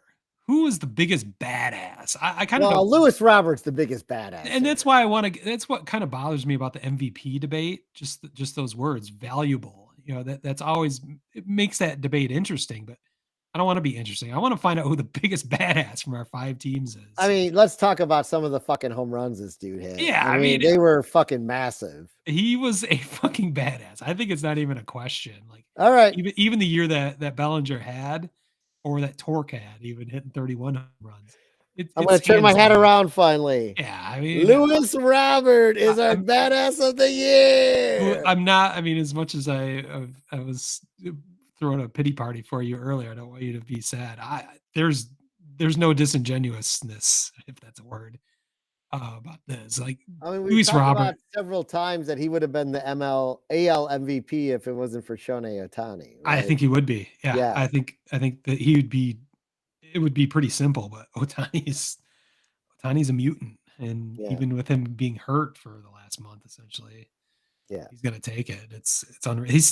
He ended up with 44 home runs and he didn't even play for the last month, pretty much. Yeah, unreal. Yeah. All right. Oh, so pitchers. We didn't do this during the season. We just had one. We kind of combined pitchers and batters, Yeah, ran away with it. that's right. This is good. It's hard. It's hard for pitchers when we do it once a week because maybe they'll get 2 starts. And at one point, I forget who it was now. Was it somebody had close to a no-hitter, but we wouldn't give it to him? Forget. Damn it, I forgot what it is now. But was it Stroman? Well, we did give Stroman a badass of the week once because it must have been a slow offensive week for everybody. But it was someone I made the joke. I'm like, well, he couldn't complete the no-hitter, so is he really a badass? That was I don't know who that was. Yeah, you'll rue the day you said those words. Yes.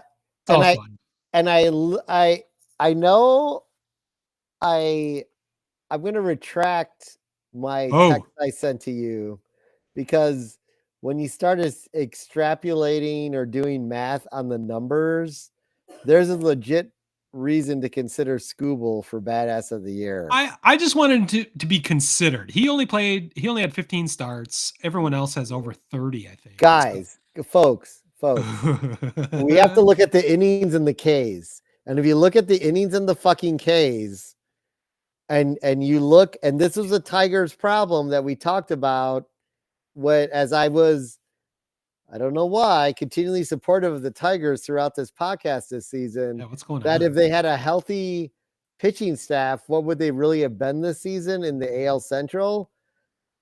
And I know I'm starting in the middle of the list.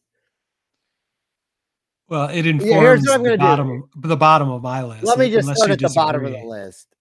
Clevenger. Great. Skubal almost has as many strikeouts and half as many innings, I think.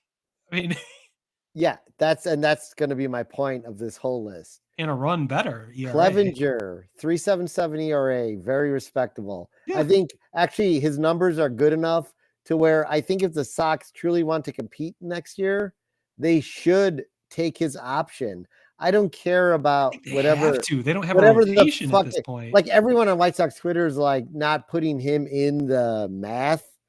They've already dealt with the baggage. It's not like unless he does something else stupid this. And I never mentioned this. The very last White Sox game I went to, there was a woman wearing a Clevenger jersey. Whoa! I know. Wow. I forgot to talk. This shit Pete forgot. Should have taken a picture of that. I know. I felt awkward. Like I always feel awkward about taking pictures of people, but do it. You're a journalist, god damn it. Clevenger, 3.77 ERA, super respectable. 110 Ks, not that great for the 131 innings pitch and a 1.226 whip. He was respectable. Those numbers were much better than I realized. Like he's your best pitcher by far, which is by shocking. far the White Sox best pitcher. Erod dealt with injury.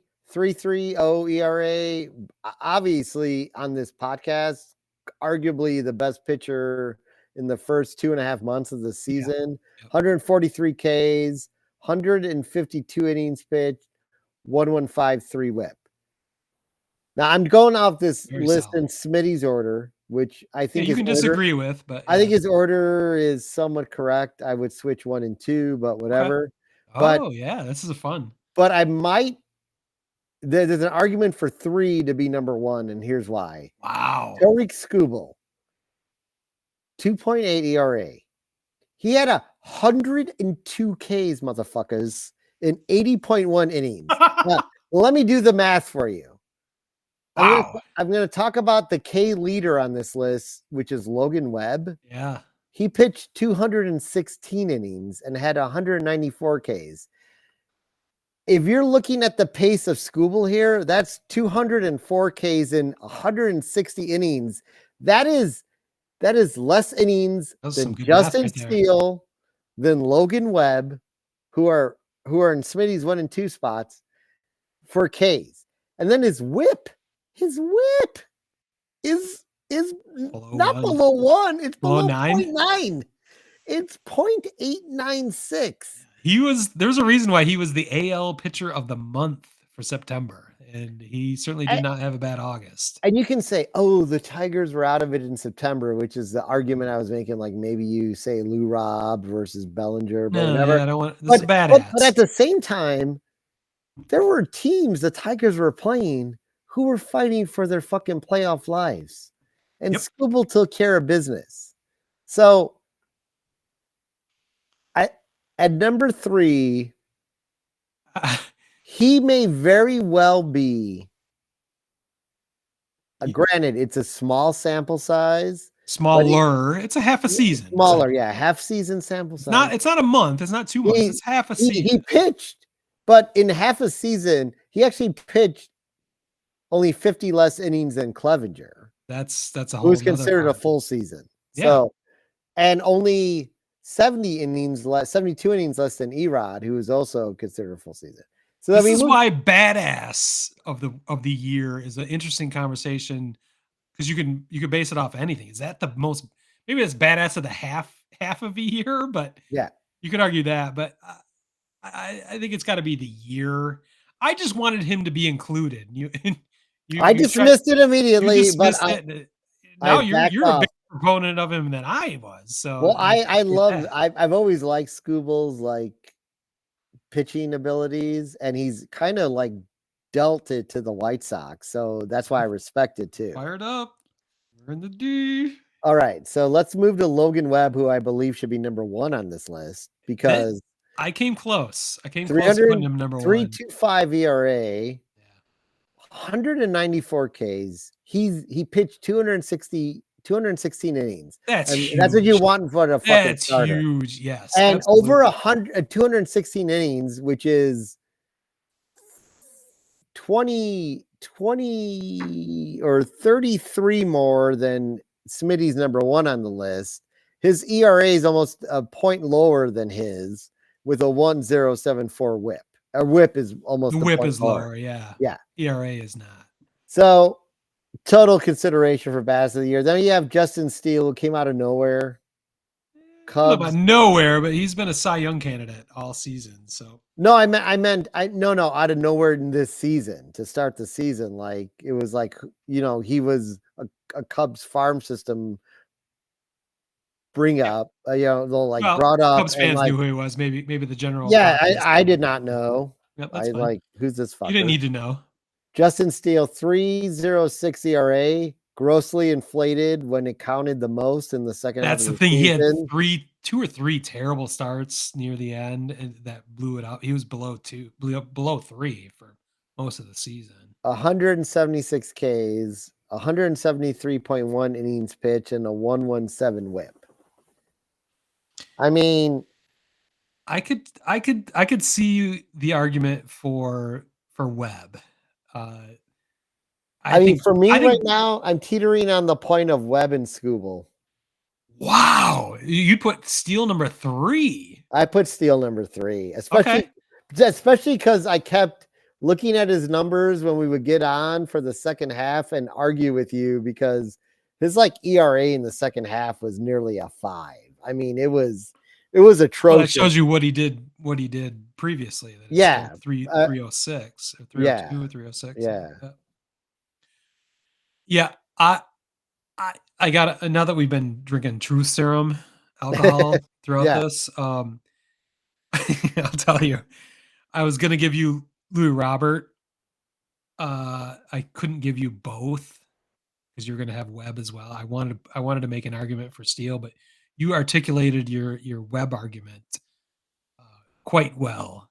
So I can change my ranking certainly to Webb for the best amongst the pitchers. Here's my final rankings. I love your Scooble argument. Here's my final rankings. Webb, Scooble. Wow. Scooble probably would have won this hands down, a full year pitching. Steele, Erod, and then obviously Clevenger for a token name from the White Sox. But I think we're both magnanimous in this final decision. And I won something this year. I may have not won the rating. I didn't want to give it to you, but I won both badasses of the year. Yeah. See, you're totally back in. Baseball has you back in. I love baseball again. That's the beauty of this podcast. I don't give a fuck if anybody listens to this. I love you people who do listen to this. The whole reason we do this is because it's fucking a blast for you and me. All right. Now if this changed your outlook on baseball, which was disturbingly grim for the past month, this has all been worth it. So it has until now when you do the fantasy minute. Oh, you didn't get that out of your mind. I thought you were going to forget all about that. But yes, let us move on now to the fantasy minute. As my Motor City rebuild wins this is murky now. I believe it is our 6th championship in Major League Assholes history. Actually, it's American League Assholes history at this point since we're an AL only league. But it's murky only because you and I switched from ESPN back in we switched from CBS back in 2011 over to ESPN, and we have no record of what happened before 2011. So do you have any of those written down? Or well, we know we tied the first season. We definitely tied the first season. I won in 2006 because it was the same year the Tigers went. I feel like I won like a couple years later, but I've only did. I've had one tie. I think you have 3 or 4. I think 2 or 3 wins. Okay. But as of late, you've been dominating. Well, I won. We both won. How we had a tie was the first year we come up with a fantasy baseball league. Clearly, we were amateurs. Couldn't figure out that there could be possibly a tie in a roto league. We have subsequently remedied that, but you and I tied the first season famously. I won in 2006. I believe I won in 2009, but I'm not going to count that. But I also won in 2014 in the ESPN league. I won in 2018 and 19 back-to-back championships. And now I have won again in runaway fashion, scoring 53 out of a possible 60 points. I swept. I swept every single pitching category, and I finished no worse than 3rd in every batting category. So let me say, folks, you cheated all year. I had 50... allowing not picking up a pitcher to fill Shohei Ohtani's non-pitcher spot. Not illegal. It's totally illegal. No. I'm rewriting the rules now. Well, we can rewrite the rules, but it was definitely not illegal. That doesn't take into account that Shohei Ohtani didn't even play for the last month. Well, you already had all the padded stats because you didn't have to pick up another pitcher. Wander Franco was removed from my team for apparently banging multiple 14-year-olds. I'm still perplexed by that. He is put so harshly. Well, I'm sorry, the truth hurts, but what the fuck is that guy doing? That might also lead to the malaise in Tampa, where they lost their best player for ridiculous reasons. Like, what are you doing? Yeah, you doubted that I could. I think I brought up last time I was at 53 points. I was right on that. You didn't sweep every category. But you said I was briefly at 53 and that would not sustain. I finished at 53 points at the high point of the season. So I am taking my victory lap at this point because no one else cares, but I have a goddamn podcast, so I'm going to brag about it for 1 minute. I understand that everyone is, I don't even know why I'm talking right now. Everyone is already tuned out. I told them they could stop it whenever they want, but I'm sure they they knew it was stopped coming. it at that point. Everyone loves hearing people talk about their fantasy teams, but There's I nothing have to better. gloat. Yes. I'm on the verge of a dynasty here starting in 2018. I have 3 championships. We'll see what happens next year. We might have to make some rule changes. Well, I'm actually getting everyone to just quit the league next year so you can have no fun and starting a rogue league where you're not in it. Just call it the rogue league. I like that. The anti-Smitty league. That's what it's called. It's called the anti-Smitty league. I mean, that's just testament to how dominant I am that you have to start your own league to keep me out. I mean, I appreciate that. I'll take that with a badge of honor. That's more than 1 minute. I'm sorry. All right. I'll apologize now. So let us wrap up this episode. I think it's 136. I got some shit I forgot in the White Sox. Yes.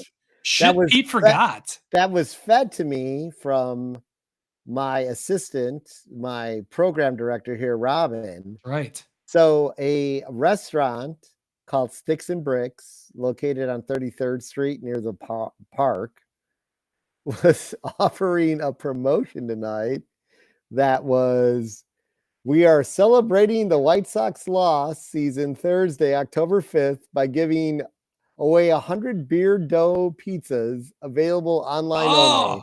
So to celebrate the 100 losses, a local establishment was giving away 100 pizzas for free. Should be 101. Yeah, well, they had to cut it off somewhere. They got money to make. Wow. That's awesome. Yeah. So even we know it's so comedic as White Sox fans that we make the best of it. I can't believe you allowed us to podcast this night and you weren't down there trying to get your pizza for free. Well, I asked Robin if she did order, and she said it was pickup only, and we don't want to really drive down from Bucktown to 33rd Street to get a pizza. So you could just walk. It's not that far. Shut up. Speaking of promotions, I meant to ask you, you didn't go to $1 ticket night last Thursday? No, well, here's the funniest part about that. Well, this show's never gonna end. No, so it's like it's $1 ticket night, right? But they obviously allotted a certain amount of tickets for $1 because they're assholes. They didn't say like the whole park's 100. Oh no, it was sold out though, wasn't it? The $1 tickets were sold out. Well, there were other tickets available. Those sons of bitches. Everyone's posting photos like. I didn't watch. Were there empty seats? Yeah, there's a ton of empty seats. Like $1 tickets are sold out, but look at the stadium. Ha ha. And I'm like, guys. Wow. Do you really think the White Sox put the entire stadium? Why wouldn't they? They knew people weren't going to buy the tickets anyway. That's crazy. They're idiots. Because they're fucking so stupid. Plus, you had whatever season tickets were done. Right. Those weren't going to be filled. They offered a credit back for season ticket holders. I was wondering, I should have watched. I was curious about that game actually, because I was wondering if there would be an organized like sell the team chant or anything. Like people swiped up all the tickets like Oakland A's fans did to have a protest. But it doesn't sound like that actually happened. I think they've given up because it's not going to happen. Oh my God, apathy over anger. That's the saddest thing. It's fucking rat poison is the only way out of this. That might be a fantasy team name for you next year. It might be rat poison, yeah. I can work on a logo for you. If I'm even in the league next year, because if there is a league. Because you're so awesome, Smitty. The secret league, you might have to. Well, I'll be in a league, just not yours. That you're in by yourself. Wow, you really hate this fantasy minute. Sorry about that. I would call that butthurt almost. All right, wrap up this goddamn show already. We got to go. It's 10 o'clock now. 9 o'clock your time, but I mean the Bears. What are the Bears losing by already? I saw they're up like 17-0, which is hilarious. What? That's how bad the Commanders are. The Foot Commanders. No, the Commanders are actually decent. What?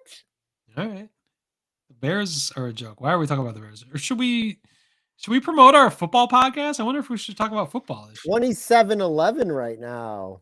The Bears are destined to lose this game. Yeah, somehow they'll piss us away. I feel like we should start up the Limp Ditkas podcast again.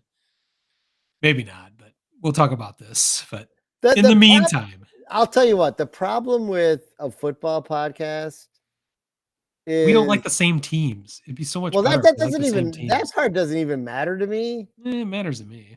but I feel like the biggest issue because it's 17 weeks, the storylines aren't as compelling. It's almost we're I'm talking about the always same stuff over and over again. we did it for 2.5, 3 years, whatever we did.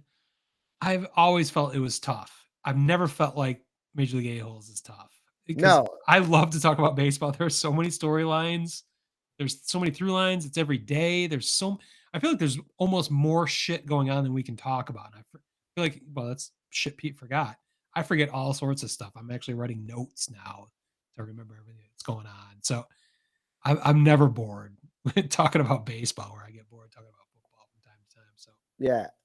just another testament to how awesome baseball is, even if all of our teams suck for different reasons and to varying levels. But anyway, that I think that proves this podcast is not dead despite our month off. We will be back, whether it's in the middle of the playoffs or after the World Series. We'll certainly have our asshole of the year conversation at some point in the off season. We'll have plenty of off-season news with free agency and trades potentially. I didn't talk about it a whole lot, but there's a lot of talk that the Cubs might trade for Pete Alonso. The There's scenarios a lot of smoke out there. the I don't know if it scenarios makes that every sense. fan has brought up, they're like, would you take this trade as a Cubs fan? Well, Probably not. yeah, most likely yes, but would the Mets take the trade? Probably not. Yeah, that's interesting. So we'll get into that and other issues going forward. So with that, you can catch us on the web at majorleagueaholes.com and sockstypething.com. You can find our merchandise at aesthetics.shop, ASSTHETICS.shop.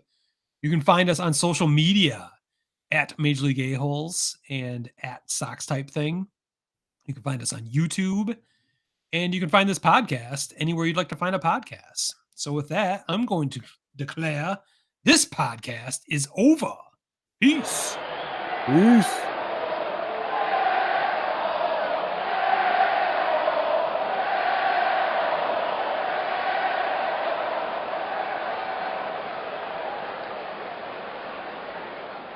Word Hole Media.